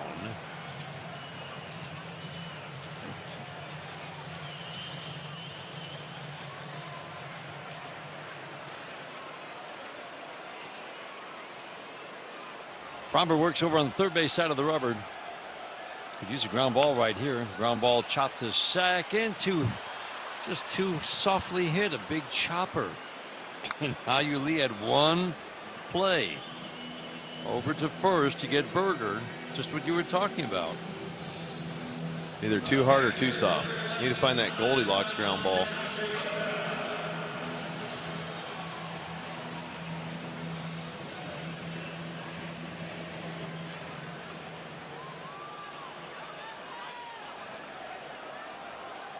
Brings up Kyle Higashioka. Be careful. This guy's got pop. First pitch Swinging a long foul fly, as in well fouled on the third base line.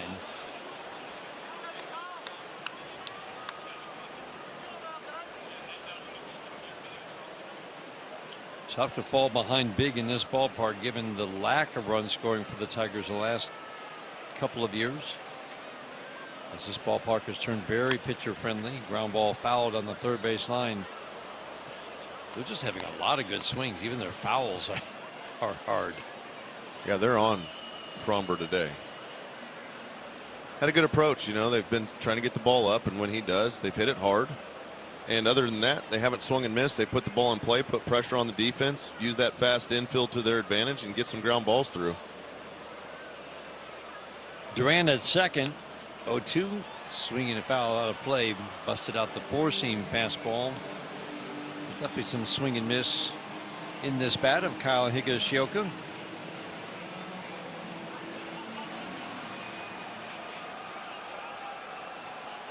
Quiet year for him at the plate, hitting .220. Does have 5 home runs. Upright stance, kicks about high over the right shoulder as he tucks that left shoulder in. Again, the 0-2. Line drive to left, Riley Green in, stops, makes a catch. Sizzling line drive right to Riley Green. A couple more runs for the Rangers. The MLB app. Yeah, it's got game. This game. These games. All the games. Pre-game, post-game, and everything in between. This is baseball your way. With real-time stats, scores, breaking news, and custom content that hits every time. Because you choose the teams and pick the players you want to follow. So when they catch it on the field, you catch it on the app. Pack your bags, it's time for a road twib. In a brand new segment, we're hitting the road, and our first stop is a big one. It's Yankee Stadium. Opened in 2009, Yankee Stadium's majestic presentation reflects the iconic look of the original stadium that once stood just across the street. Make your way over to Monument Park to see a collection of plaques and retired numbers that honor both Yankee legends and baseball greats. Over at the Yankees Museum, look back at over 100 years of team history. Time to grab a bite to eat. Maybe the classic chicken bucket or the ice cream chicken bucket. Whatever your appetite, they've got something for you. But the main event is always Yankees baseball, and there's not a bad seat in the house. Sit with the bleacher creatures in right field and join in on the famous roll call. Or take your place in the judges' chambers. Action and history are at every turn, and all fans will find something to appreciate at the home of the Bronx Bombers.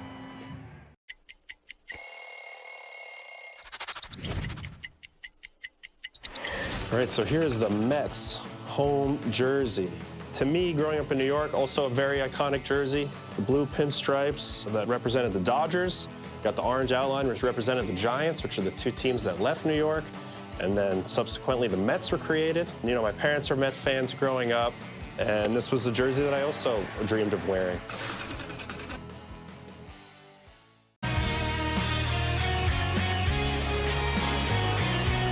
Fifth inning is run by Figer Law. All they do is win. First pitch to Cole Keith.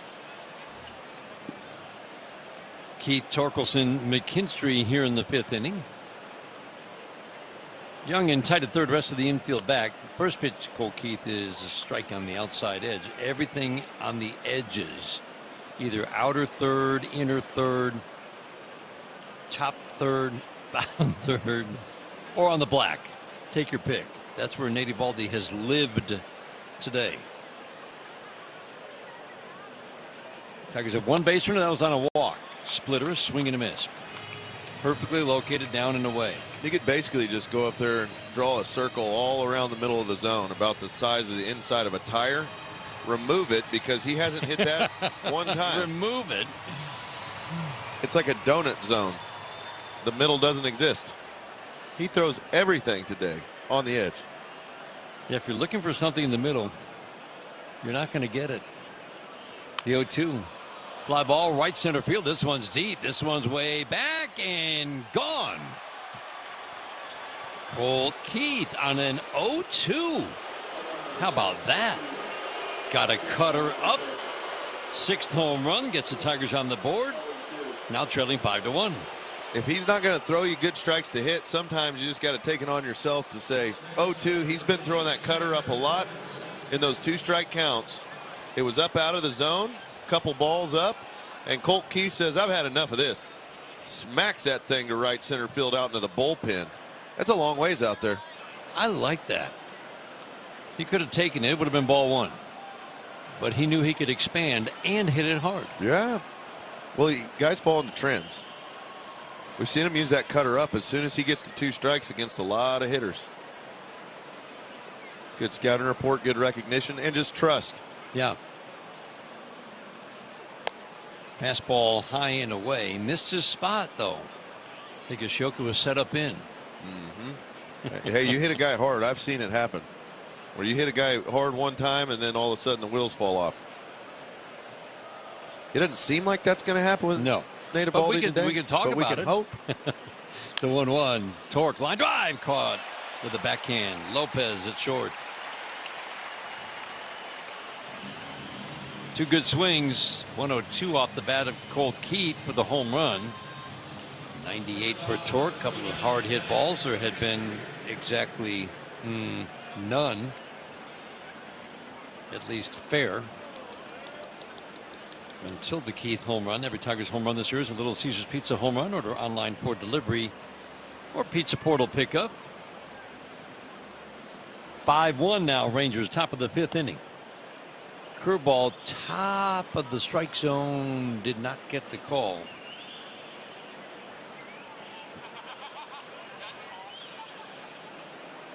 Young hangs over by third base almost like a righty's at the plate, but he's even with the base. Lopez at short up the middle. The outfield moves very little. They are straight up. Fastball sizzles high at 94. McKinstry, fly ball to right last time up. He just didn't get the good part of the bat on the ball. Took Duran to the warning track. The 2-0. Swinging a slicing foul out of play down the third base line. So Andy, you come into a ballpark and I mean, Tigers know how this ballpark plays, which is to say balls that go 380 in this ballpark and would be out in other ballparks are not going out for whatever reason. They still haven't quite figured it out. 2-1 in the dirt, but you can't change how you swing and how you approach the game, even though you know the ballpark's not traveling. Right, you want to hit the ball hard. Yeah. And there's still counts where you want to go pull side power. And there's still counts where you're going to level out your approach and spray the ball to opposite field up the middle, depending on what the pitcher's throwing you. So a guy that throws a lot of splitters and a lot of curveballs, good luck. If you try to go pull side power, good luck. He'll get you out in front all day. 3-1. Swinging a tap foul right at home plate. Because that's a 3-1 count right there, and it's a perfect split at the bottom of the zone. So if a guy's doing that, you really got to level your approach out and say, I need to hit line drives today. If I try to go pull side air all day, I play right into his hand, I'm going to swing and miss for days. Try to hit that ball to left field. If you're a lefty, that'll keep you on a little longer. 3-2. Swinging a little pop fly into shallow center. That's going to drop for a base hit. Like that. Like Z-Mac just did right there. That's a tough pitch. And you can see he started to approach the ball with his, put his foot up, started to attack it, recognized it, but he was able to keep his hands back. If you can keep your hands back, you can be off balance and still get hits. As long as those hands don't leak forward. He did a nice job, kept the hands back, recognized the pitch, went out on the front foot, hit it off the end, but it's a knock. That's the thing. The contact for Zach McKinstry has been outstanding since the beginning of June. Just a miserable 2 months. He hung with it, figured out what was wrong. Backdoor splitter for a called strike on James Outman, and just continued to battle. It's been a very productive bat, but contact is half the battle. Well, if you're not a power hitter, there's an element of contact you have to have. Put pressure on the defense. Strike one. Fastball high, 1-1 on Outman. If you're a gap to gap, if you're a line drive hitter, meaning you can't hit the ball out regularly to center field, to left center as a lefty, and to left. You can hit out to right center to right. That means you're going to have to make more contact, hit more line drives. 1-1, swinging a foul. Riley Green is a line-to-line Power guy. So he can hit, he can go deep to any part of the park. He's a power hitter. He's got true power in his arsenal. Yep. And when a guy's like that, it's a little different ball game, a little different animal. You can hit the ball up in the air to left field and it'll go over the fence. Zach McKinstry's had maybe 2 Oppo home runs that I've seen. Couple. Yeah, maybe. You know, and he's just not a power hitter, right. and there's nothing wrong with that. Right. He's a great line drive hitter when he's going well. The 1-2, way off the plate, down and in. But getting that bat going has been really important for the Tigers. And since the beginning of June, Zach McKinstry's come up with some big hits. 102, or a 100-mile-an-hour cutter yesterday off Duvall to produce what turned out to be the final 3 runs of the top of the 11th. Splitter gets a swing and miss. Outman struck out on a cutter first time up. 9th strikeout, ties the season high for Nate Eovaldi. 17 batters into the game. How has he not had more than 9 strikeouts? I'll go out on a limb and say this is the best stuff he's had all year. Without question. Lee struck out first time up. It was a wicked, unfair combination. Fly ball left field. This one's deep. Going back Osuna at the fence. Jumping up. Made the catch. Or did he? It's gone. Wow, he fooled us. He went up. It looked like he got it. He landed on the track. And for many, many seconds, he did not indicate. Chris Conroy, finally the third base umpire, says it's a home run for Lee. How about that? His 4th, and the Tigers are back to within 2 with 2 home runs here in the 5th, trailing 5-3. Nate Eovaldi finally left to split up. Ozuna almost caught it. He went over the wall and got it, but that split was up. First pitch. Lee was ready for it, and that's what we talked about earlier. When he does make a mistake, you got to take advantage when he's dialed in like he is. McGonigal line drive, base hit into left center. How about this turnaround? Like you said, you just got to hang with it. Keep playing baseball. There's nothing you can do if a guy's pitching really well other than continue to grind out at bats, try to get a decent pitch to hit. Zach McKinstry leaned out on a split that was down and away, got a little knock to center field. If that's a strikeout, it's a different outcome. That's right. But that's that little element of pressure the Tigers have been putting on more and more as this year's progressed. That's led to much more run scoring. That was a splitter that Lee hit out. Up. First one he's left up. First time he'd left one all ball up. game, and Lee was ready for it. How about the at-bats that Lee is putting together right now? He's done a tremendous job. Since Gleyber Torres has come out. It's given him a lot of runway, and he's taking advantage of it. He's starting to make people take notice of his ability to play this game they call baseball. He hits the ball well to right field. He's a good glove at second base. Struggled against righties, but now he's put together a lot of good at-bats in the last week or so against righties. A couple of walks that have been big. Jordan Teague's the pitching coach, out for a quick conversation. Curveball low and away to Dylan Dingler. He might just tie this thing up. Throw that sinker in. He about hit it out in his first at bat. Just missed a home run. Deep foul down the left field line. He has struck out twice. 1-0, swinging a line drive, base hit into left. Curveball hung. McGonigal will turn and hold at second. Tiger bats have come alive here in the 5th inning. Nothing through 4 innings. 13 batters, 1 walk, 8 strikeouts. Not a hard hit ball. Cole Key starts the inning with a deep home run to right center. Torkelson lines out. McKinstry the little bloop. Lee with a home run. Now back-to-back sharp singles for Dingler and McGonigal. Kerry can make this a 2-out nightmare right here. Little bingo bango here, take the lead. That would be a huge turn of events. The ex-Tiger Tyler Alexander, Todd the Painter, getting loose in the Rangers bullpen. Curveball up and away. A big miss on the curveball. Again, that's the pitch with the 4-seam that has been hit the hardest by lefties. Bring that in. 5-3 game. A 5-0 lead for Eovaldi after the way he pitched through 4. Ooh. The 1-0. Swinging a ground ball to second base. Pascu fields, flips to Berger. Carpenter grounds out. 8 men to the plate, and the Tigers are right back in this thing. Home runs for Keith and Lee. We head to the bottom of the 5th inning. 5-3 Rangers. This is the home of Detroit Tigers baseball, presented by Meyer. Do you suffer from back or neck pain? Trinity Health has the latest methods and technology. Did he get another one? You bet! And a new Rockies record for home runs in front of the All-Star break. Seiya, deep left. Cubs win! Seiya wins it! 10th walk-off of the year for the Cubs! The magician makes another one disappear! My word! He has homered in 4 straight games. Casey Mize had one of the best starts of the year for a Tiger pitcher. That stuff tonight was absolutely filthy, just allowing 1 hit with 10 strikeouts. Cowser's at the wall. Cowser takes away another. Come on now.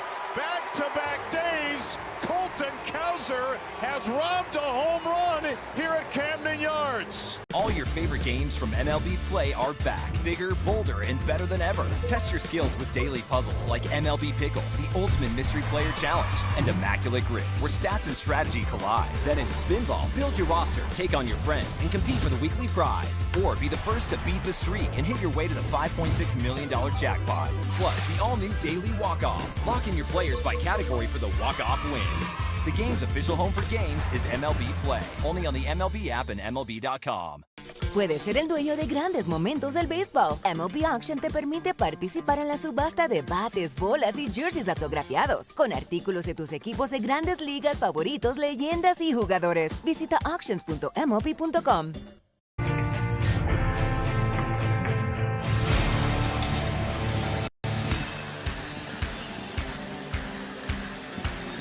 New ball game. Tigers down by 2. 5-3 as you go to the bottom of the 5th inning. Framber Valdez needs a 1-2-3. Tiger bullpen still busy. Line drive to left field. Riley Green on the run, tracking it. He'll reach up, make the catch, running to his right, onto the track in the deepest part, into the corner. Cam Cauley with a really nice swing. Framber Valdez is not fooling anybody. That's the 9th hard hit ball of the day, and many of those over 100. A hard hit ball by StatCast is officially 95 or above on the ground or in the air. It can be misleading sometimes if it's ground balls, but I would say that's an accurate reflection of what we've seen tonight. A lot of hard contact. Diaz takes a fastball middle for a called strike. Framber into his motion, the strike 1. Fastball at the belt. Ooh. Didn't get the call. He was looking in for Dylan Dingler to challenge. Dylan Dingler did not challenge. 1 ball, 1 strike. The 1-1. Line drive. Oh, and a stab by McKinstry. Flying through the air with a backhand. Takes a hit away with one of the great plays you will see by a shortstop. That's just quick with it on the backhand side. That ball was crushed. Low line drive, and McKinstry took a step and a half, jumped, lunged. His feet were above his head, lands hard and holds the ball up. I got it. It was snow coned in the tip of his glove. How did he hang on? Fantastic play. 112. Did we mention that the Rangers were hitting the ball hard? Holy smokes. 2 up, 2 down. That's how you draw it up. The strike 1. Half cut. Did he go? He absolutely did. Peeled down to 3rd. Chris Conroy says yes. Oh, we've had some great looks on the Detroit Sportsnet monitor. Great work. Looking at that McKinstry play. Slider swinging a little soft tap foul right at home plate.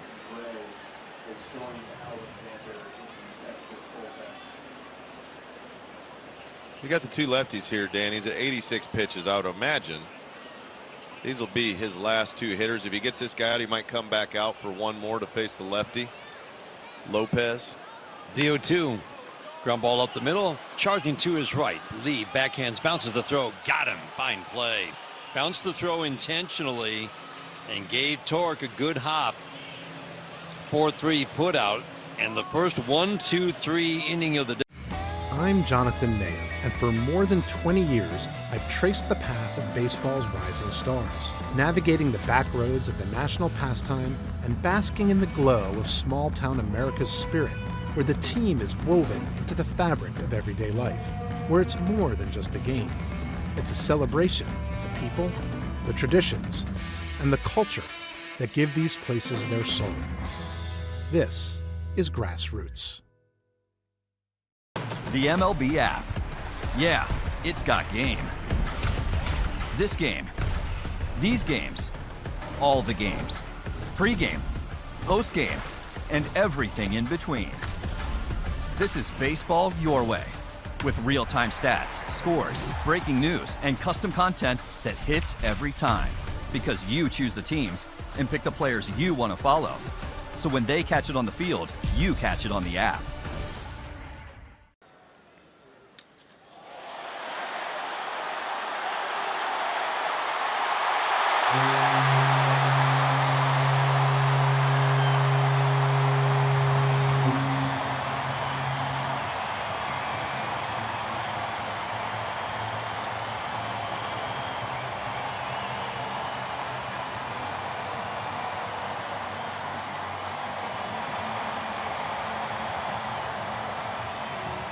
Puedes ser el dueño de grandes momentos del béisbol. MLB Auction te permite participar en la subasta de bates, bolas y jerseys autografiados, con artículos de tus equipos de grandes ligas favoritos, leyendas y jugadores. Visita auctions.mlb.com. Well, we certainly served it up over the plate. This is a burger fit for a home run king, the 99 burger in honor of Aaron Judge. They sell a bazillion of these at Yankee Stadium. It looks pretty good. I feel like we passed the test. What about you? I think so.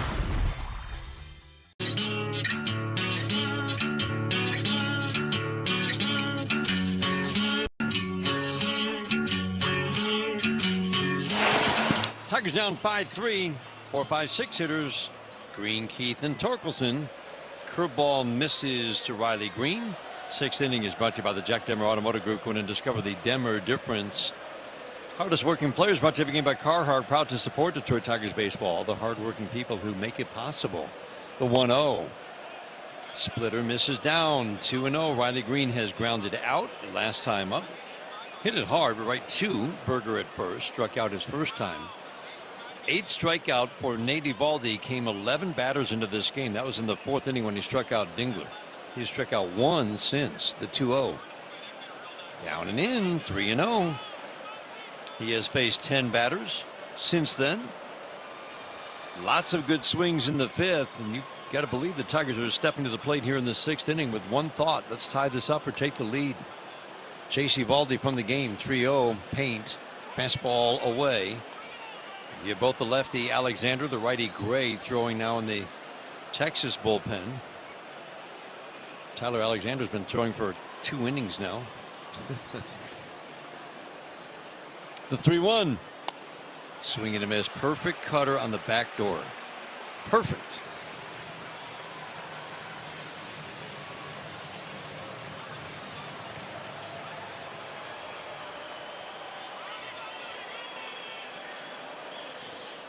Three-two. Line drive. Base hit into right. Splitter hung up. Riley Green rounding first, heading to second. Up with the ball. Duran throw to second base. Not in time. Great hustle by Riley Green. Play in front of him. He pushed it a little bit, and I love it. Make him make a play. He couldn't.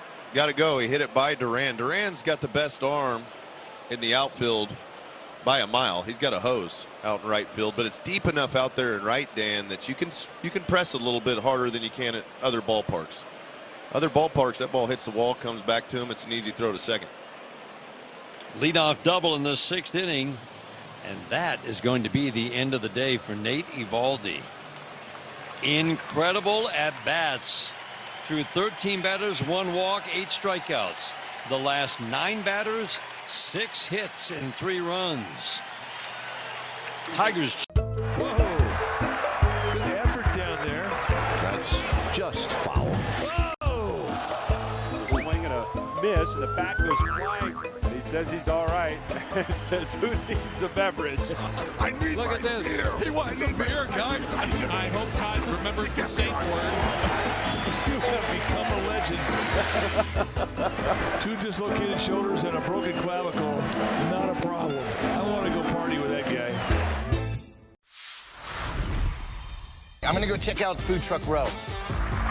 So, what did you guys get today? Philly cheesesteaks. Both of you got the same thing. Are they that good? Oh, yeah. Got a hot dog and some fries. Just kind of basic ballpark. Chicken bacon sandwich. Uh-huh. Philly cheesesteak. Okay. And some... Crinkle cut fries. Okay, where are you guys from? We're from Dallas. Dallas. That's what's fun about baseball. It brings different regions together, not just the ball and glove and bat, but what we're eating. Gosh, we've gone to Sea Dogs games since we were kids. I've been coming to see the Sea Dogs for the last 30 years. Great experience. Everybody here is just bends over backwards to help people out and wish the world was like it is right here at the ballpark. We've always wanted to be more than just a baseball team. We want to be strong, active, contributing members of the community. And I think that effort is seen by the people and the fans, and they want to support that effort.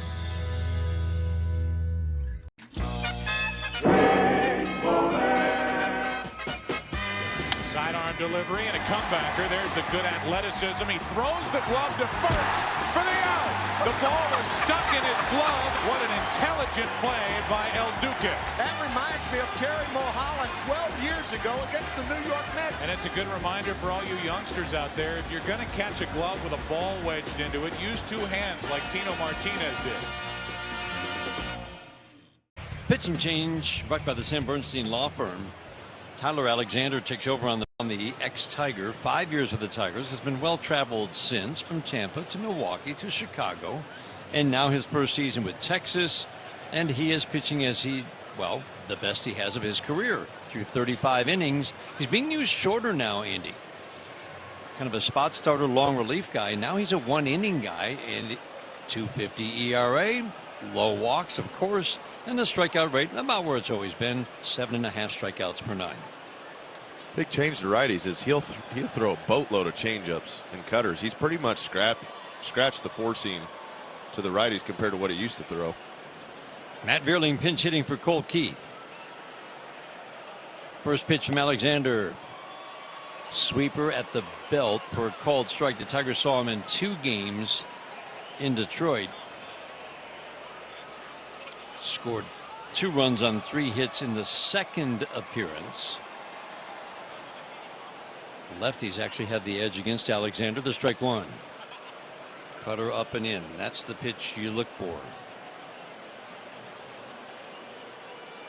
Keith, the first hit of the game, came on an 0-2 cutter up well above the strike zone. He took a big rip and drove a home run into the home bullpen in right center. That got the scoring started. The 1-1. Sinker up and away. The usual kind of low 90s fastball from Tyler Alexander. Riley Green with the leadoff doubles at second base. Vierling stands at home plate as a potential tying run. 5-3 Rangers, 2-1. Swing and a miss. Well located fastball low and away. 2-2. Mets put together some pretty good at-bats in the last week. He's about to dig in. Asks for time. Steps out. Well, you know Vierling's thinking changeup to some degree, and he hasn't thrown him one yet. When you struggle against the fastball, teams are going to throw you a few more fastball varieties, the cutter and the 4-seam. 2-2. Ground ball to short. Nicky Lopez flips it over to first to get Matt Vierling. That's the pitch right there that you know he was going to want to throw at some point in the at-bat, depending on how deep it went. The changeup down and away. Get the guy to hit a ground ball on the left side. It doesn't advance the runner. And he put it in a perfect spot down and away. And that's the kind of ball that Matt Beerling's really good at taking the other way. With a changeup, though, you're just a little out front because he missed the four seam. Right. The four seam was the pitch he had to do the job with. He just swung and missed it. Green's at second, the one out. Important to get that run home. First pitch fastball on the black in. Torque raises his hands up out of the way. Strike one. Strikeout and a line out for Torque in his 2 at-bats. Came in hitting .215 with 14 home runs. The strike one. Change up down. 1 ball, 1 strike. This is really the at-bat you want for Torque right here. Everything, the way AJ manages his lineup, he tries to give guys really good matchups at different portions of lineup. This is one you really want to pay off. Alexander works middle of the rubber, the 1-1. Line drive on 1 hop, knocked down on the in-between hop by Lopez. Can't pick it up. Green has to hold at second. Torque is safe at first. That should be a base hit. He scorched it. Lopez tried to pick the in-between hop, and it trickled out of his glove, and he couldn't ever pick it up. It is a single. 2 on now for Zach McKinstry. Let's pause for station identification on the Detroit Tigers radio network.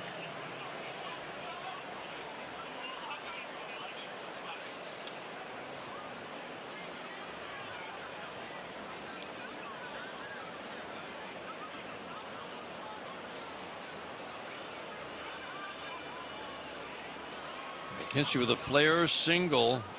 Turned out to be big last inning. Led to a 2-run home run for Ha-Yu Lee. First pitch fastball paints the black down and away. Strike one. Again, lefties with a slight edge against Tyler Alexander. He doesn't give up much in the way of extra base hits. Remember, home runs used to be a big problem, but lefties have hit .310 off of him. This could be a good matchup for Zach. The strike one. Cutter away. 1 ball, 1 strike. You know, but he likes to throw that sweeper away. He'll throw the sinker, but his sinker doesn't. It's not one that's just going to absolutely crush you on the inside part of the plate. So you look for the ball away from you. He'll throw the cutter, the sweeper out there, and the sinker. Try to go to left field with it. You'll hit a base hit up the middle. Never been a ground ball pitcher until this year. Sinker for a strike. Always been a guy who's given up more fly balls than ground balls. You would like to have seen Zach fire on that one. Yeah, you get a lefty on the mound. Get the ball down, something you can handle right there. Because now you get to a 2-strike count. You just got to go battle mode because that sweeper's in play. The 1-2, swinging a slicing foul out of play. The sweeper caught enough of the plate for Zach to foul it off. 1 for 2 for Zach. But you know, you get runners in scoring position, Dan. If something's over the plate, fastball variety, it's go time. Alexander does not get much swing and miss. And again, McKinstry, really good contact the last month, especially. The 1-2, swing and a miss. Sinker down and in. McKinstry strikes out. And I felt like that was a good matchup for him. Yeah, he just didn't pull the trigger on the right pitch. He had that one fastball that was it was down in the zone, but it was center cut and it was up enough. I think he could have handled it. Looks like Malgeri's gonna hit for Outman.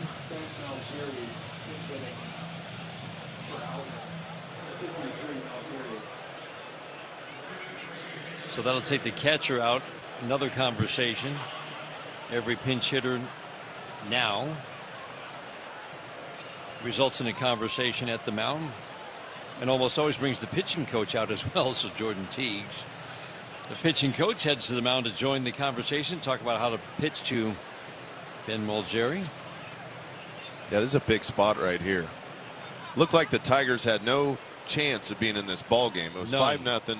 Nate Eovaldi was just pitching his tail off. Nothing to see.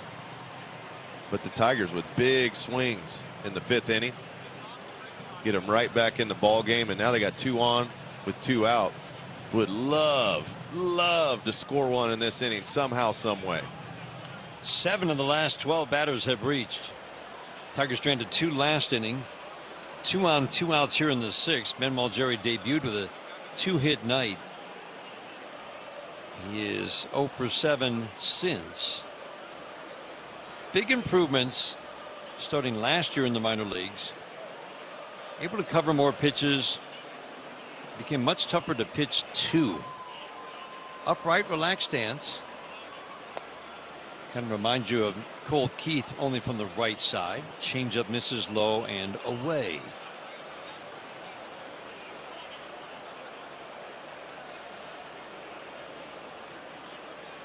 Alexander, middle of the rubber. Sets, holds a glove at the letters. Pauses for a beat, the 1-0. Cutter in the dirt. 2-0 on Ben Mulgeri. And you know, Alexander's not just going to give in here and throw him a cookie down the middle. You would think. Change up down the way. Yeah. He's going to want to throw something that you would see more in a pitcher leverage count.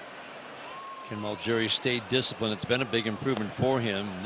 Check swing. Did he go? He did not. The changeup away. There's the discipline. That's smart hitting right there, because now you got a 3-0 count. I would green light him.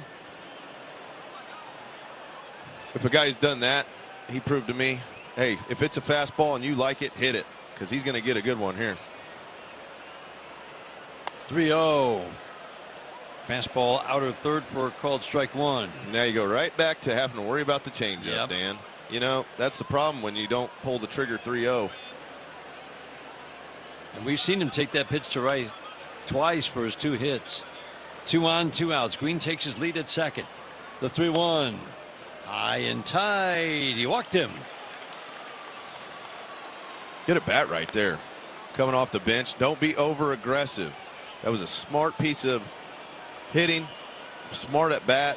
Knowing that he's going to try to throw that changeup down and away. Don't pull the trigger on it. Now Hao-Yu Lee, who's hit a homer already in this ball game, gets a shot at it with the bases loaded. That's going to bring the old coach out. I think they're going to go to the righty, Dan. Skip Shoemaker coming out. Hao-Yu Lee coming up. Much better at bats against righties of late. He's going to face a righty here with the bases loaded in the 6th inning. Tigers offense has come alive. After 4 dominant innings from Nate Eovaldi, it's been a parade of base runners the last 2 innings. They're trying to tie it up or take the lead. While the Rangers go to their bullpen, we'll pause for these words on the Detroit Tigers Radio Network, presented by Meyer. You could describe Tulsa as a big, small town or a small, big city. Tulsa is a very mixed city of arts and film and sports. I mean, it's a true melting pot of all kinds of things. Professional baseball in Tulsa, it's actually older than the state of Oklahoma. It's nice to play in front of, fans that you see on a daily basis.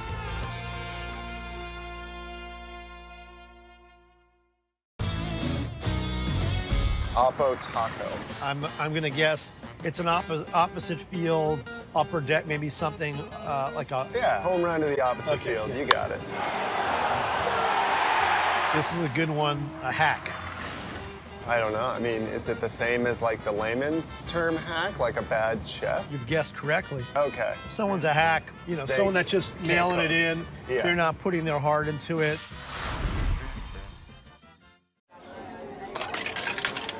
Time for the great mascot race.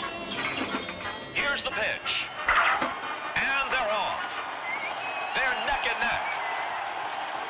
Look at them go. Listen to the cheers. They're heading for home. It's too close to call. Here's the play of the plate. It's Lucille. Congratulations on winning the great mascot race. Priority called on Lofton, and it drops. Whoa. He does not lack energy. Rain early. Brought out of the bullpen, Andy. Lots of changeups. Lots of changeups. He left on the swing back changeup to a righty to get into an at bat, get into counts. He'll throw the slider away. First pitch to Lee, swing and a foul out of play. Fastball away. He took a big cut and fouled it off. You want to fire on that pitch, don't you? For sure. Fastball away, go for it.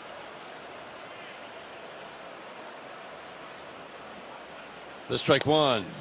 Fastball perfect. Lee was going to challenge. He didn't. Wisely so. He would have lost. 2 fastballs to start the at bat. This rookie has had an outstanding rookie season. Lee asks and gets time. 30 innings of work. Walk rate of 2, a strikeout rate of 10. Opponents have hit 200, and it's a weak 200. Lee back in the closed stance. The 0-2, swing and a miss. He got 3 fastballs. He was not expecting that. No, he pitched around the scouting report there and hit his spots. Precision out of that right arm. Lee strikes out. Tigers strand 3. We head to the bottom of the 6th inning. First of 3, Tigers and Rangers in Texas. Rangers have the 2-run lead, 5-3. This is the home of Detroit Tigers baseball, presented by Meyer. At Oakland University, being golden is putting in the hard work. It's raising the bar and never settling for less. It's the tireless hours spent getting your hands dirty. It's searching for answers where others aren't looking, rising before the sun, and staying up long after it sets. It's in you. Be golden. Explore more at oakland.edu. America turns 250, and National Coney Island is celebrating all month long with $2.50 favorites. Enjoy $2.50 Coneys, $2.50 slices of apple pie, 25-cent scoops of ice cream, and more delicious all-American specials available for dine-in service throughout July. Gather the family for breakfast, lunch, or dinner and celebrate America's birthday with the flavors Detroit has loved for generations. Happy birthday, America! Let's celebrate at National Coney Island. National Coney Island is the official chili of the Detroit Tigers. Baseball is back in the D, and it's time to bring the bliss to game day. This season, crack open a Carbliss while you're cheering on the Detroit Tigers, the official ready-to-drink cocktail of the Detroit Tigers. 0 sugar, 0 carbs, just 100 calories with bold, unbeatable flavor. From tailgates outside the ballpark to watch parties at home, Carbliss is the MVP of your lineup. So when the Tigers swing big, you sip big. Carbliss, the official ready-to-drink cocktail of the Detroit Tigers. Find your bliss at drinkcarbliss.com. For every Tigers home run, Ashley, the official furniture and mattress provider of the Detroit Tigers, donates up to $500 to nonprofits supporting Michigan kids. Go to Dan Dickerson, Andy Dirks. Glad to have you along on this Thursday night. It's an off day tomorrow, but this is a 3-game weekend series. First pitch slider on the back door for a called strike. Good to see Bo Brisky back in the major leagues, old number 4. He's feeling quite good. He was all ready to go, and batter Nicky Lopez was not. Umpire said, slow down there. I know you're excited to be back. Pitch and change brought to you by your Southeast Michigan Ford dealers. McGonigal leaving with the base at third. Rest of the infield back. The outfield shifts to the left on Nicky Lopez. No power in this bat at all. Fastball up. To his credit, he is hit coming in 341 in a Rangers uniform. But the Tigers are playing about as aggressively shallow as you will see against any hitter. The 1-1. Ground ball to second base. Lee scoops it off his left shoot top, flips to Torkelson for the first out here in the 6th inning. Let's check some scores from the 1-800-CALL SAM Studios scoreboard, brought to you by Meyer, the official grocery retailer of the Detroit Tigers radio network. Cardinals over Atlanta. Atlanta's starting to struggle a little bit. They lead down to 2.5 in the East. It was 8 earlier. 11-5 St. Louis in the 9th inning in Atlanta. Limited schedule on this Thursday. Tampa Bay beat Kansas City 5-2. The Royals have fallen to 35-53. Cleveland against the White Sox. Big series in Cleveland. Cleveland takes game 1 6-5. Cleveland started the day a game behind, so they are now tied with the White Sox on top of the Central.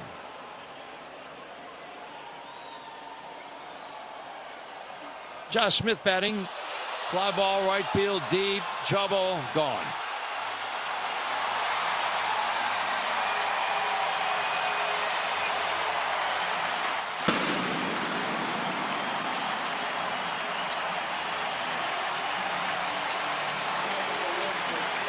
Josh Smith pinch hitting, coming in off the bench. Anytime you pinch hit, you want to be ready to hit. You know what the guy's got that you're going to face. 4-seam, change up, and he said, you know what, this first pitch, I'm going to sell out for a fastball. Brisky threw it right down the middle. Josh Smith hurt him to right. He was talking about that very thing before the game today. Sinker 97 called the ball challenged.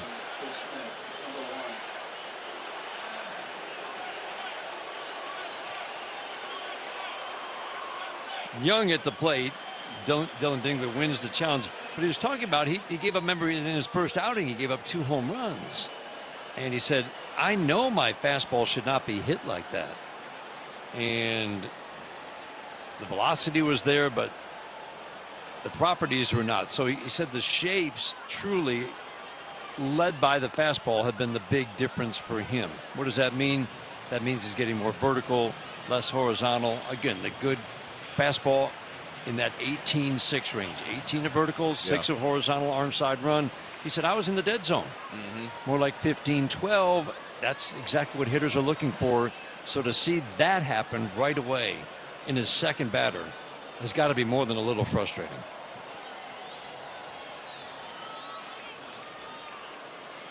This could be a big piece in the Tigers bullpen. Slider away, 1-2 on Jace Young. That's a big add-on run, 6-3 Texas. I'll never forget when he came to that ball game. Baltimore. In Baltimore. Bases loaded, nobody out. Got out of it. Season on the line. Literally every game. Season on the line. The 1-2. Slider in the dirt. Wasn't that the Sweeney play where he went out, collided, somehow held on? Him and Riley then threw it in. Got the ball in. So the runner didn't score. Yeah, that was quite a performance that night. And you know it's in there. It's just a matter of unlocking it again, and health is part of it. You know, health's a big part.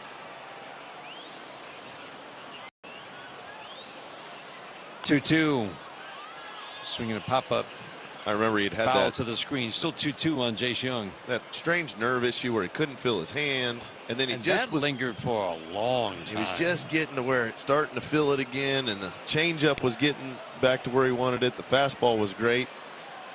It's just unfortunate, but hopefully this go around, feeling strong, feeling healthy. 2-2. Changeup misses low and in. This will be at least a 7-pitch at bat for Josh Young.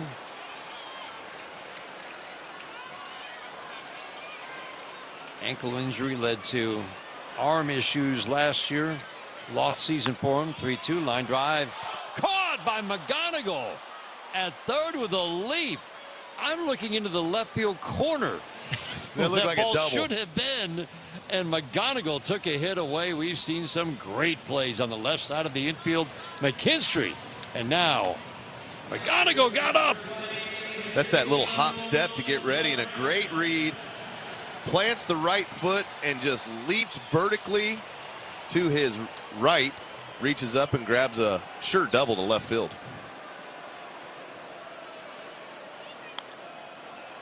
Swinging to pop-up, fouling out of play off the bat of Duran. You mentioned the split step. That's been a big change for him in the last year or so. The Tigers really believe in teaching that split step start before you jump to your hop, or you advance to your hop. They believe very strong that it puts you in a better position to move both ways. Yep. Versus the traditional just kind of hop forward with both feet, which they believe only gets you ready to do one thing, jump up and down. That's right. You got to be athletic left to right. You got to be able to move laterally. That's exactly what McGonigal did on that play. He had to jump to his right. The split step approach into the hop, and then he's ready to go. Get you in a nice athletic position to be able to move laterally. The 1-1. Swinging a pop-up on the infield. McGonigal will take charge to the left of the mound, make the catch. Duran pops out. Smith, the pinch hitter, with a home run. Hit of the 7th inning, 6-3 Rangers. Did he get another one? You bet! And a new Rockies record for home runs in front of the All-Star break. Seiya, deep left! Cubs win! Seiya wins it! 10th walk-off of the year for the Cubs! The magician makes another one disappear. My word! He has homered in 4 straight games. Casey Mize had one of the best starts of the year for a Tiger pitcher. That stuff tonight was absolutely filthy, just allowing 1 hit with 10 strikeouts. Cowser's at the wall. Cowser takes away another. Come on now. Back-to-back days, Colton Cowser has robbed a home run here at Camden Yards. So Griff will pinch hit for Jimenez. Vodnik having a rough year. High drive right field. Away back. Whoa! Off the facing of the third deck for Griffin Conine, who smashes one out of here to give the Marlins the lead. Well, I guess if you're Conine, you just love into this ballpark. My goodness. That ball was 110 miles an hour off the bat, obliterated. Oh, Crochet goes down awkwardly on the mound. He caught the ball in the hat. So whose ball is it? It's a good question. I'm going to have to ask that lady from Philly. Meanwhile, out in the Cove, this guy just sort of check and see what the score is. It's on Rizzo jersey trying to make the playoffs. Could it be? He had it. He literally hit it right to him. That's why I'm retired, is what he just said. 4 great Michigan locations. Top of the order, Kevin McGonigal at the plate. The nearly unhittable righty Peyton Gray on the mound for the Rangers. Always interesting to see. I mean, these are the kind of guys you root for, right? 31 years old. The strike one, slider away. Gets his first shot at major league action at 31. He's been in the minor leagues. He was an independent ball. He came back to the minor leagues. He went overseas, or he went to Mexico. The 1-1. Changeup in the dirt. And we say it every year, and it's so true, and this guy's a perfect example. There are going to be several 30-something-year-olds who've never had any success at the major league level. 2-1. Slider away. Either they're making their debut or they've had little success and limited action before. Is going to become part of a good bullpen. Yep. And a pennant contending team. Every year we see it, and this guy is having a great year for the Rangers. Fastball strike. It just shows that if you've got stuff and you believe, there are organizations out there who can say, hey, we can tap into this with you. For sure. And get a guy enough of a chance at different times when he's ready. Yep. Every player's ready at a different time in their journey. And to go into the postseason, you need a reliever that's got a hot hand. 3-2. Ground ball cued down the third base line. Oh, my goodness. Third baseman Young was headed towards short. You couldn't have rolled it from home plate toward third base any better than that cue job off the end of the bat for Kevin McGonigal. We have not seen him with a swing like that. He'll take it. It's a base hit. He's on for the third time tonight. I think the ball actually ran into the end of the bat. Like if he just stick his bat out towards the pitcher and he threw it, he just kind of poked at it like a pool cue. Right off the end. Brings up Dylan Dingler. Swinging a fly ball left field, not deep enough. Osuna back now in, makes a catch. Didn't have a good sound off the bat. But this righty's so impressive because Gray has held righties and lefties to a 200 batting average. He doesn't walk righties or lefties. And he doesn't give up any extra base hits. Couple of home runs so far. 2 by a righty, 1 by a lefty. And just over 110 at bats. Carpenter at the plate. First pitch. Slider misses up and away. Leadoff single for McGonigal. He's at first with 1 out now after the fly ball to left off the bat of Dylan Dingler. 6-3, Rangers on top. Carp tonight 0 for 3. The 1-0. Changeup misses low. Kerry Carpenter had a big month of June, 7 home runs, and now back to being that guy that teams really have to consider going into every game. He is that threat.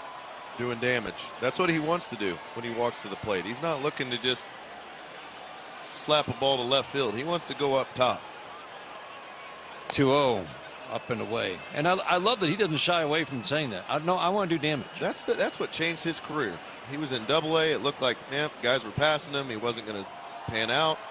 And he finally had a revelation. You know what I'm going to do? I'm just going to start hitting the ball over the fence. And he did it. The 3-0. Swinging a foul. He took a rip at a fastball there. It's not a big fastball. Kind of pitches backwards a little bit, although we saw him just pepper the righty how you lead with fastballs.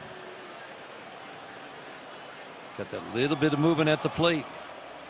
Kerry felt like he missed an opportunity, but that was a pretty good pitch away. The 3-1. Swing and a miss. Backdoor slider. That was a nice pitch right there. Slider that was up in the zone. That's the one Casey Mize likes to throw. Starts away off the plate, comes back. Been a big weapon for him. A lot of horizontal movement, not much vertical depth to it. Hitters tend to swing right under it. Count was 3-0, now 3-2. Gray works third base side, 3-2 pitch, a little bit low. Good trip to the plate for Kerry Carpenter. He draws a walk. That puts a couple of men on and means Riley Green strides to the plate, representing the potential tying run. Lots of base runners. The Tigers have stranded 5 the last 2 innings.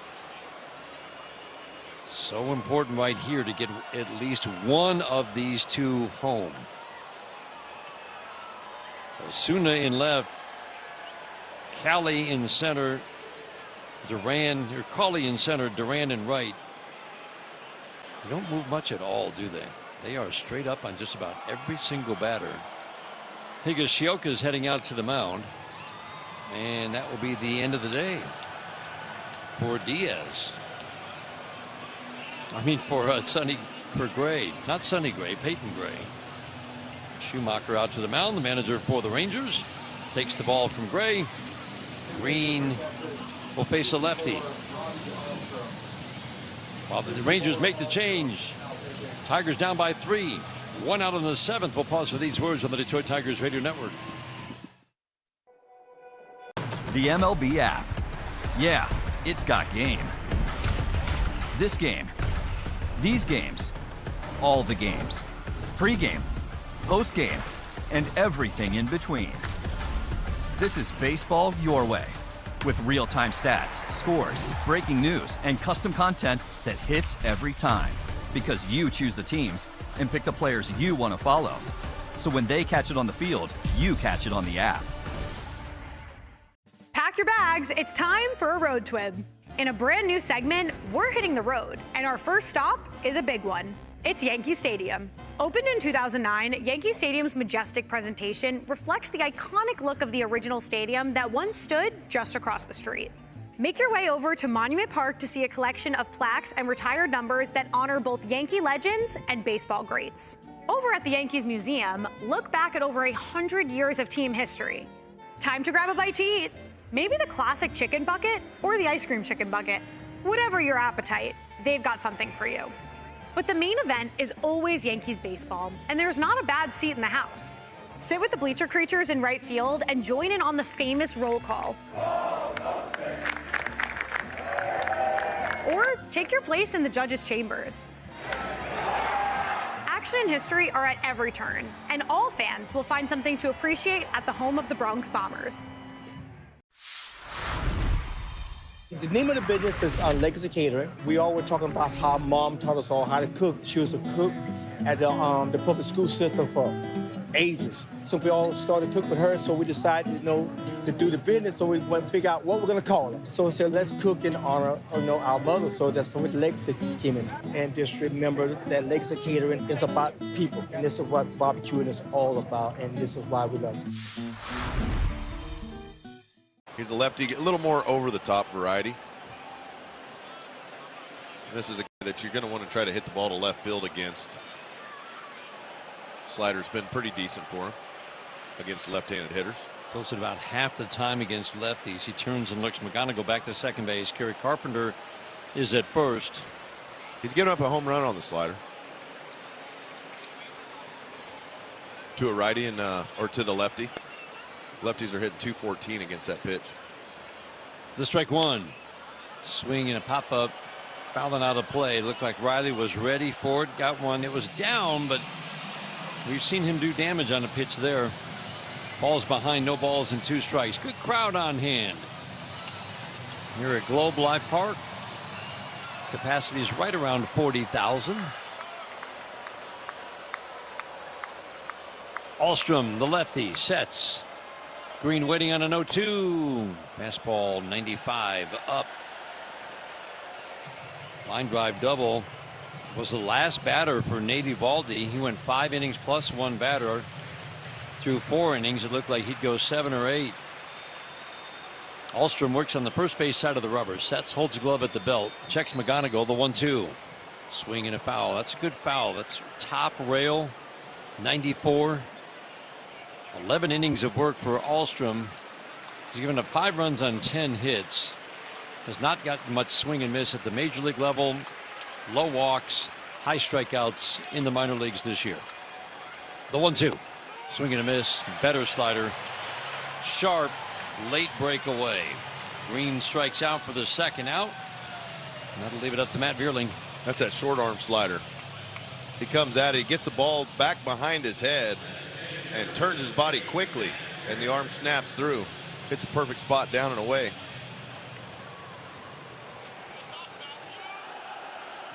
Minor leagues, major leagues combined. Again, this lefty equally tough on both sides of the plate. Vierling takes first pitch sinker at the belt for a called strike. Righties have hit 180 and drawn more walks. Lefties have hit 220, no walks and no power for either.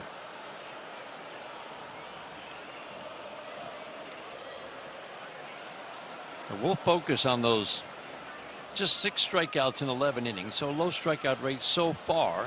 Matt Vierling has pretty good bat to ball skills. He's had good swings in the last 4 or 5 games. Just a base hit here to get McGonigal home. Start chipping away at a 3-run deficit. Alstrom sets, checks McGonigal to strike 1. Swing and a miss. He was tardy on a high fastball. We've seen teams attack Vierling with that fastball. He's been a little late on it, especially the one up in the zone, Dan. He's going to have to do a good job with that top hand, that right hand, try to cover the baseball. Get started early, keep the swing short, try to put a ball in play, put some pressure on. The 0-2, swing and a miss. Swing and a foul. He's got a piece of it. That was an emergency hack. Emergency hack. Got to start a little earlier, didn't he? Yeah. McGonigal at second, Carpenter at first. Tigers trying to come from 3 runs down. They were down 5 earlier. The 0-2 again. Swing a line drive. Caught at second base. Smith had it all the way. Soft line drive up the middle. It ran about 4 steps to his right and grabbed it. Tigers threaten but do not score. They've stranded 7 in the last 3. In the history of the Diamondbacks, he is the all-time franchise leader with triples. That his 53rd. He has run for the record, and it is going to be such a treat to just watch him over the years. The story tonight is Peyton Tolley. 7 innings, 1 hit, no runs, 7 strikeouts. He was phenomenal. He carried these guys tonight. This is just an all-around great team win. One of the most fun pitchers in the game of baseball to watch. Give him a sellout crowd, and he's going to entertain you. It's been that kind of night for the Sox. It is 22-1. Second largest win in franchise history. Pretty remarkable. Out toward the wall. He jumps and he made the catch. Oh, what a play. He pulled it right back as it was going over the wall. That was absolutely incredible. It's a 5-man umpiring crew here today, and this young superstar is in the stands. And did their feet get tangled up? Yes, so Hoppy tripped, or he might have caught that ball. There's a fastball. There's a flying bat. It's a high car. And that ball is off the ladder. It's actually off the ladder. You never see that. Haggerty is on with an infield hit. A little tumble behind the mound. Hat fell off. That was awesome. I mean, you just don't see that.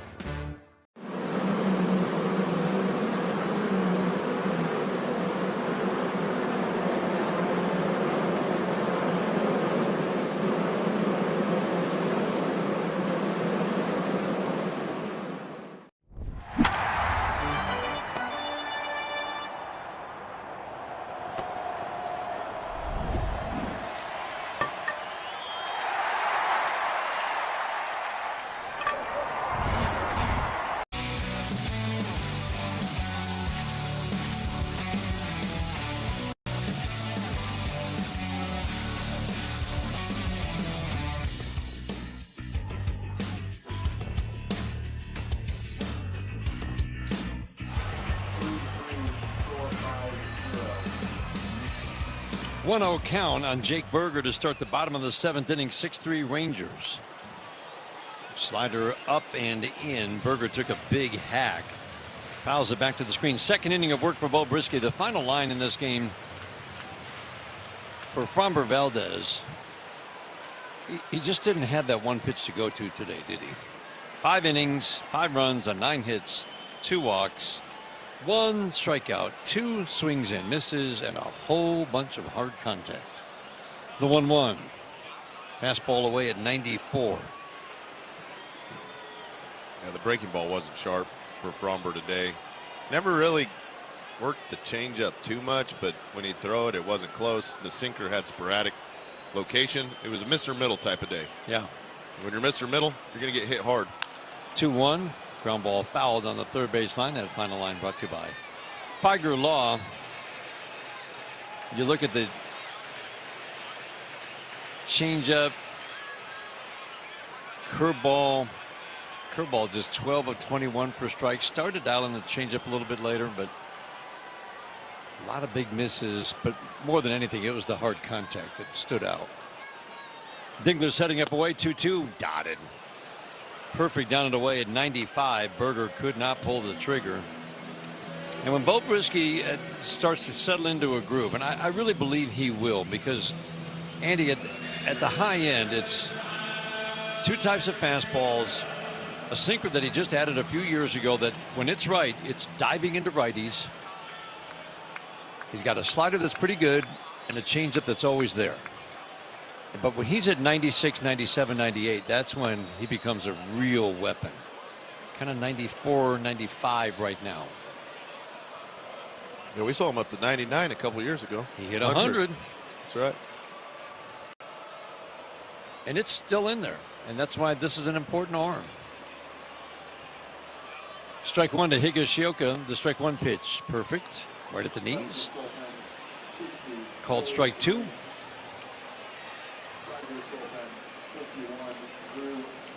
Drew Summers getting loose in the Tigers bullpen. 6-3 Rangers. We're in the bottom of the 7th inning. An unusually high scoring game in this ballpark. Tigers and Rangers combined in 6 games had scored 27 runs the last 2 years combined. 0-2 swinging a foul. If they'd scored a league average number of runs in the game, it would have been double that. Well, the Tigers need 1 more run to break that 3 runs or less drought they've been in at this ballpark. Yeah, 3 runs or less the last 6. But 9 runs in 6 games. The 0-2. Swinging a pop-up. Softly into center field. Long run for Ben Malgeri. Lee looked like he was going to settle under the ball. He turned around, and then he turned back around, and then he turned around one more time, and Malgeri said, I got it. A little hop at the end when he made the catch. He felt Lee coming, kind of bearing down on him, so I think he was bracing for impact.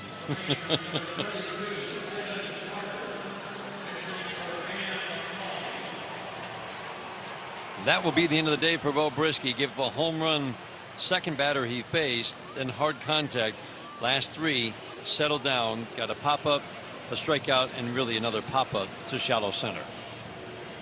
Tigers going to their bullpen in the 7th inning, down 3. Bases empty and 2 outs, and while they make the change to Drew Summers, we'll pause for these words on the Detroit Tigers Radio Network, presented by Meyer. One call to the Mike Morse Law Firm gets you access to justice. And for many, that's justice after a car. We're talking about power. We're talking about bling. This is the stuff that puts people in the seats. Ruth's adoring fans pitched in to gift a crown fit for the home run king. How come the fans didn't, put something together for me? They gave you a nice round of applause. It's a good job, Carlos. That man is 42 years old. I'm only 22. Until that man stay on that mound, nobody's going to take me out of this game. Okay, let me see what I can do about it. Right now, I feel like I can go over there and go placata right now on the field just because I held this batter, Willie Mays. I'm not giving it back to you. You need it back? To get back. Okay, you can continue talking. Right, and you're just going to hold on to it? Yeah. Hammer and Hank became baseball's all-time home run king. Hank Aaron flipped the bat, pointed to the outside, and said, "Black it." Every single Triple Crown winner has been inducted into the Baseball Hall of Fame.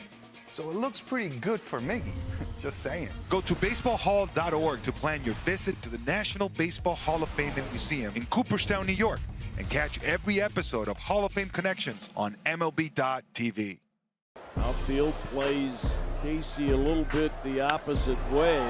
Oh my gosh. Owen Casey. Look out. Whoa. Owen. That's a 3-run bomb. The Marlins lead 13-2. He might have hit that one further than Joe McEnany did. 453 feet goes Owen Casey. Oh, he got that fastball down and in. Oh, boy. All your favorite games from MLB Play are back, bigger, bolder, and better than ever. Test your skills with daily puzzles like MLB Pickle, the ultimate mystery player challenge, and Immaculate Grip, where stats and strategy collide. Then in Spinball, build your roster, take on your friends, and compete for the weekly prize. Or be the first to beat the streak and hit your way to the $5.6 million jackpot. Plus, the all-new Daily Walk-Off. Lock in your players by category for the walk-off win. The game's official home for games is MLB Play. Only on the MLB app and MLB.com. That ball didn't ever get off the ground very high. Soft line drive. He had a good 30 feet, and he laid out onto the dirt track. That didn't feel good. No, that's as far as you can lay out for a ball. I don't even know why he was going after it, but he almost made a play on it.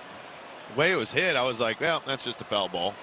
McGonigal almost turned it into an out, knocked the wind out of himself in the process. Jeez, he landed hard. Well, when you're 21, Dan, you feel like Superman. You can just throw yourself around. Yeah, no big deal. I think when he's about 31, he probably will think twice before that one. Dingler setting up away the strike one. Jam job, ground ball left side, hit softly.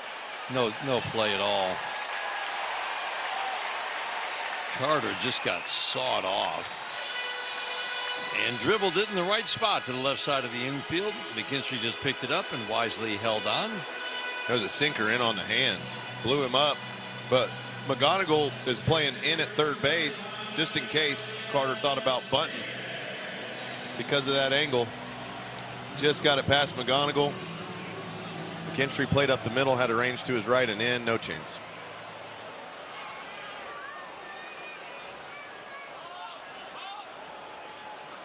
Time called at home plate just before. First pitch to Elias Diaz. Diaz of the home run. Robbed of a hit with a double exclamation point line out to short. Zach McKinstry flying through the air to make a great grab. Sinker away to Diaz at 94. Drew Summers, we'll say it again. When he's in the strike zone, this guy's tough to hit. AJ's called him nasty.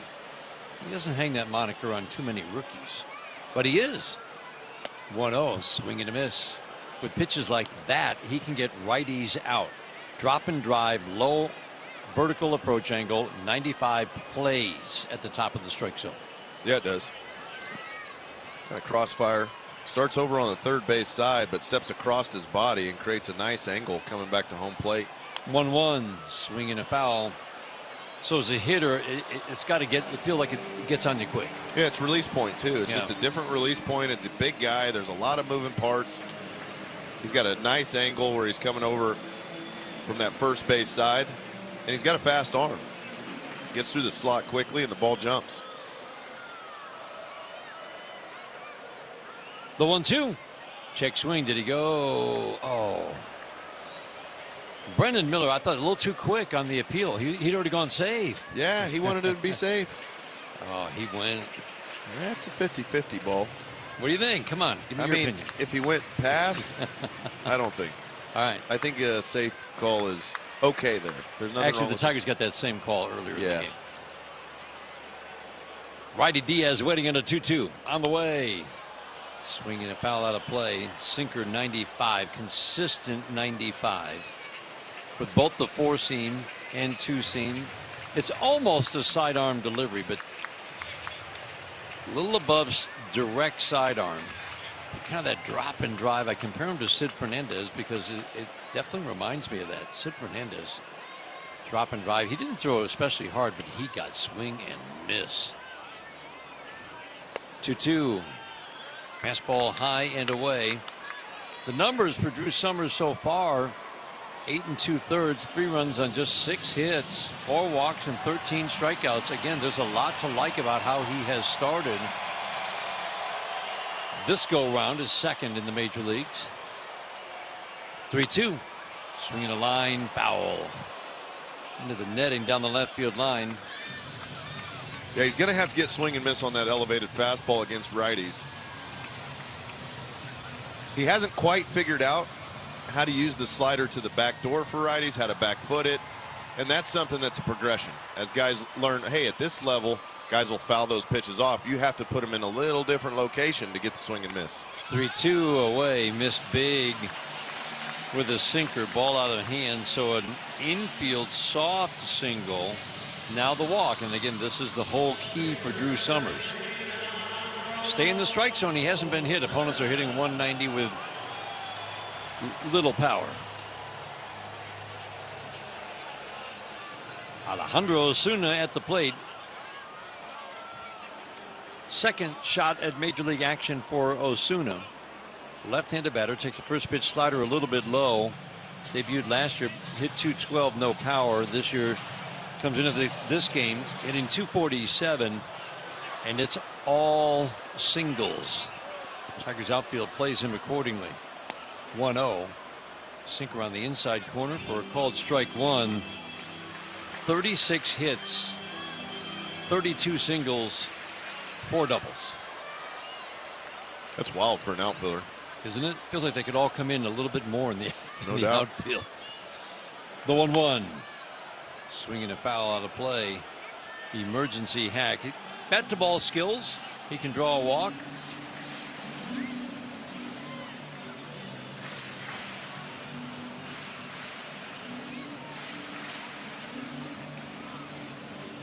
(6-3) Rangers in the bottom of the 7th inning. 2 on, 2 outs.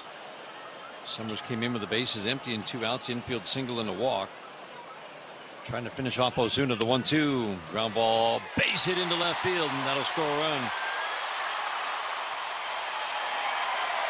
So we said pretty good bat to ball skills, and we saw why. He just flipped his bat at a pitch away and drove it by McGonigal, and that's another add-on run for the Rangers in a 7-3 lead.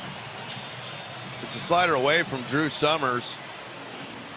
Osuna came down, came completely out of posture. Legs weren't in it, but leaned out, got the bat to it, skipped by McGonigal over there at third base between short and third, and got him a base knock. And that's what guys with contact skills can bring to the table. Chris Fetter out to the mound. Quick conversation. Check some scores in the 1-800-CALL-SAM Studios scoreboard. Brought to you by Meijer, the official grocery retailer of the Detroit Tigers radio network. San Diego leading the Dodgers 3-0. That game's in the top of the 2nd inning. Dodgers running away with the West right now. Their big challenge the rest of the way. Staying interested. Yeah, try not to get bored when the rest of the league's trying to play catch up. 56-31, and they lead by 12. For a couple months, there was actually a battle with San Diego. There isn't anymore. First pitch fastball, swing and a miss to Nicky Lopez. Now 6-0. San Diego just got a 3-run home run. 6-0. That game's in the 2nd at Dodger Stadium. Here comes San Diego. Spoke too soon, Dan. Could be 11 back. The strike one. Slider in the dirt. 1 ball, 1 strike. Pittsburgh beat Philadelphia 6-1 in Philly. Back to the 500 mark for the fighting Donnie Kellys. Philadelphia started the day 2.5 back of Atlanta. Atlanta lost 11-5 at home. Cleveland beat the White Sox 6-5. They pulled even atop the Central. Colorado 14-4 over Miami. 1-1. Swing and a foul on the ground behind home plate. Tampa Bay beat Kansas City 5-2. Tampa Bay has opened up a 3.5 game lead over the Yankees. The Yankees have lost 7 straight. That lineup's depleted right now. They're supposed to get. They hung in there for a while, but that lineup is depleted. That usually doesn't last long. You know, there's only a certain amount of big league caliber ball players walking around the planet Earth at any given time, Dan. And you remove about 4 of them out of your lineup, it's tough to replace. Lopez waiting in a 1-2. Another guy who's tough to strike out. Fastball up and in. Has him diving out of that left-handed batter's box. Crowd doesn't like it. I think on the Detroit Sports Net monitor, he said, "I didn't even see that." You read his lips. Yeah, he said, "I didn't even see that pitch. I'm glad it didn't hit me in the face." That's more it happens. than a little scary. Well, you're hanging in there against the slider. If you're going to hit left on left, you have to be okay with balls buzzing the tower. Another guy with pretty solid bat to ball skills. Ground ball and a base hit into right.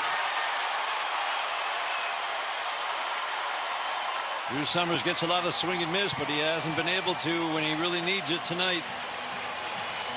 Another run for the Rangers, and back to a 5-run lead, 8-3. It's kind of been the story of the day for the Tigers. Just not a lot of swing and miss out of these Texas Rangers bats. They're putting bat to ball, hitting holes, and when the ball's left out over the middle, they're hitting it hard. It's been an offensive performance tonight by the Rangers, and it's something that we hadn't seen the Rangers do for a while. Offense was depleted. Seemed like they weren't ever going to get it going. Their star player leaves out for injury, and they're hitting. It's a crazy game. Still not a great offense. I would argue this is a pretty pitchable lineup. Tonight it wasn't. Not at all.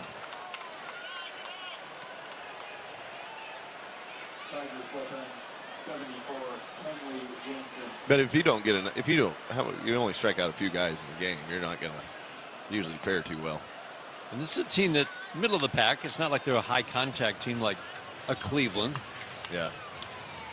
They're very much middle of the pack in the swing and miss and their strikeout rate.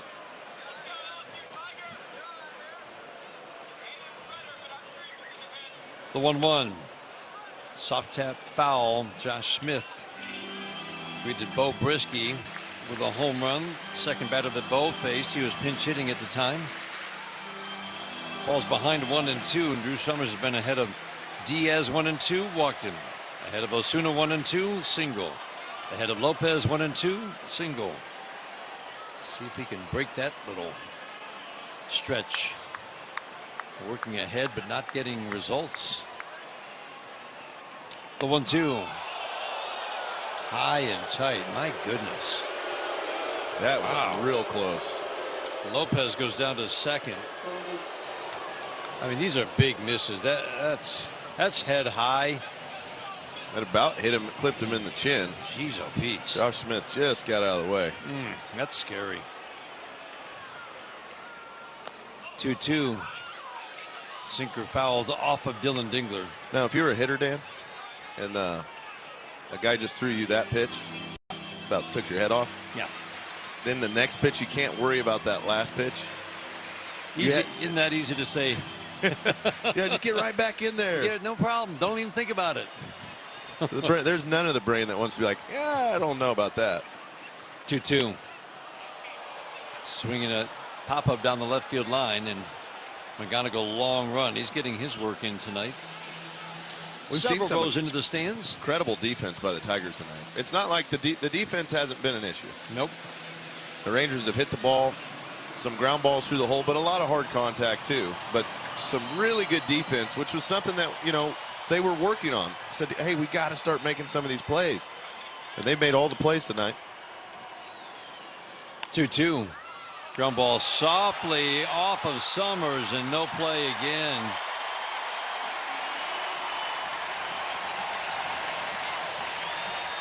Another run for Texas, 9-3. They've not exactly battered Drew Summers around. That was a ground ball, and he tipped it with his glove. Yep, these are weak ground balls. Two of them found holes and made their way to the outfield. This one here, Josh Smith gets jammed bad. I think if he lets it go, McKinstry, Smith runs well, but I think he throws him out at first. I think you're right. That'll leave a sour taste in Summers' mouth, having to walk out after some really weak contact.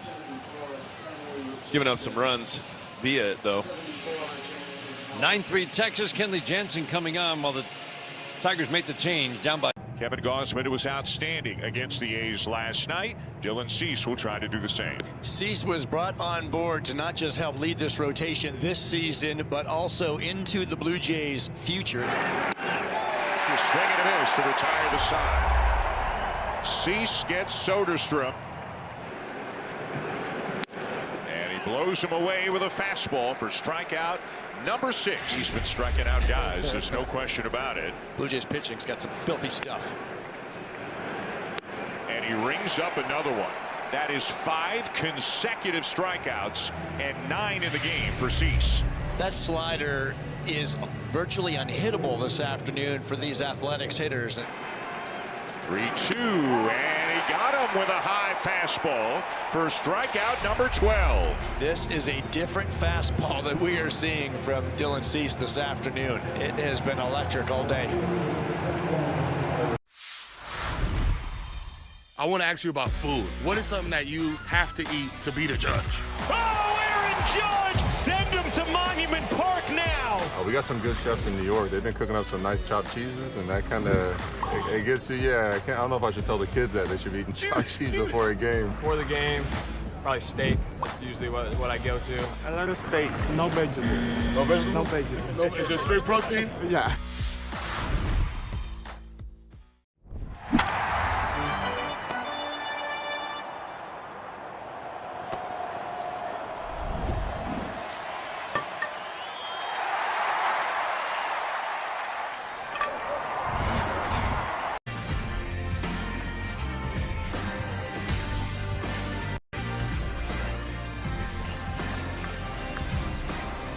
Kenley Jansen delivers a cutter. Josh Young swings and misses, goes down to a knee. Kenley Jansen on likely just getting some work. Haven't pitched in a while. Hasn't pitched since Sunday. There's an off day tomorrow. AJ doesn't want him sitting that long. And that's part of the art of managing a bullpen. Knowing which guys can work back to back. Yeah. When they can work back to back. What kind of workload have they had? How many pitches did they throw? Will Vest wants to be out there every day. He wants to throw more.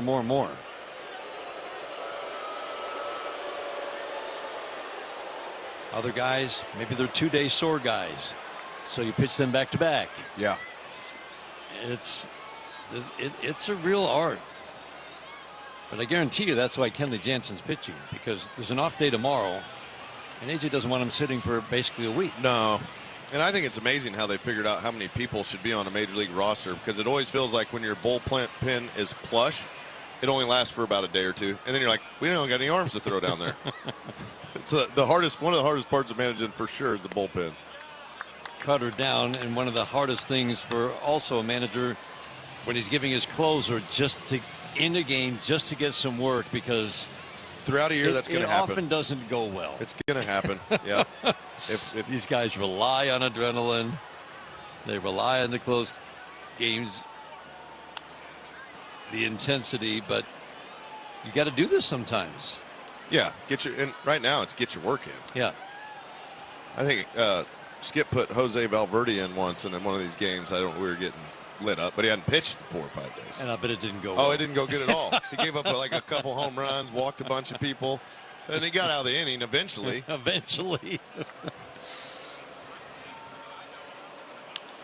Swinging a pop-up, slicing foul. Out of play down the right field line. I think that's the year he went like 50-some in a row.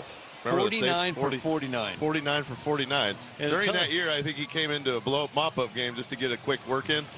Just got hit all over the field. 49 for 49, and people still complain. Doggone it. He gave up a run. Yeah, exactly.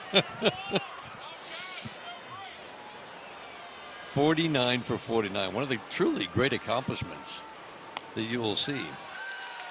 Cutter low on the 3-2.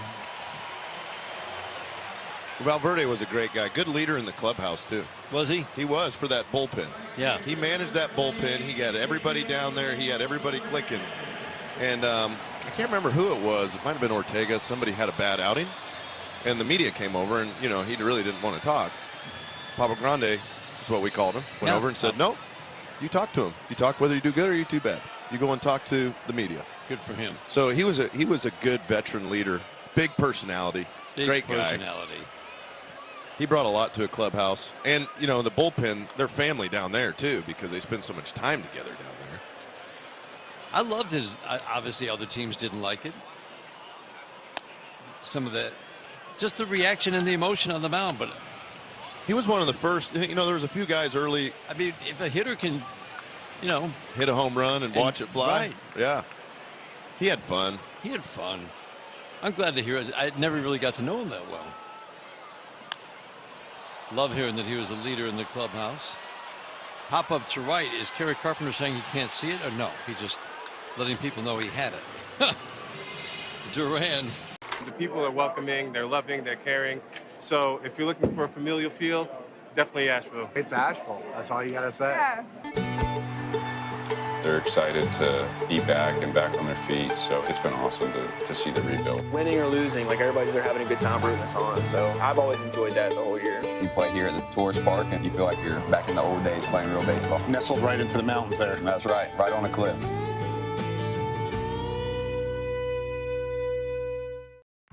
Got to get yourself ready. Yes, there are hugs, and then there's that. Now, what is that? What is the purpose of that?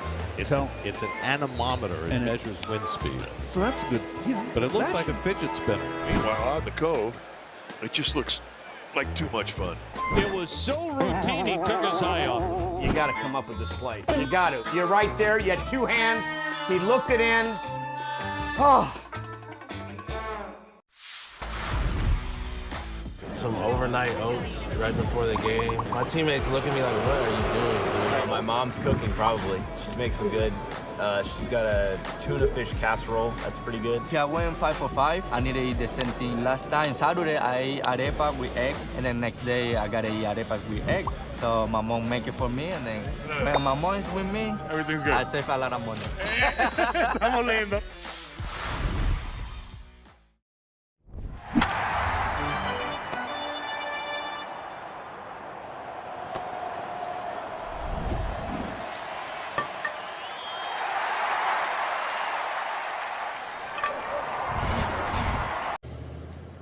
Northville Lumber is Michigan's Trex decking leader in the official lumber yard of the Detroit Tigers radio network. NorthvilleLumber.com.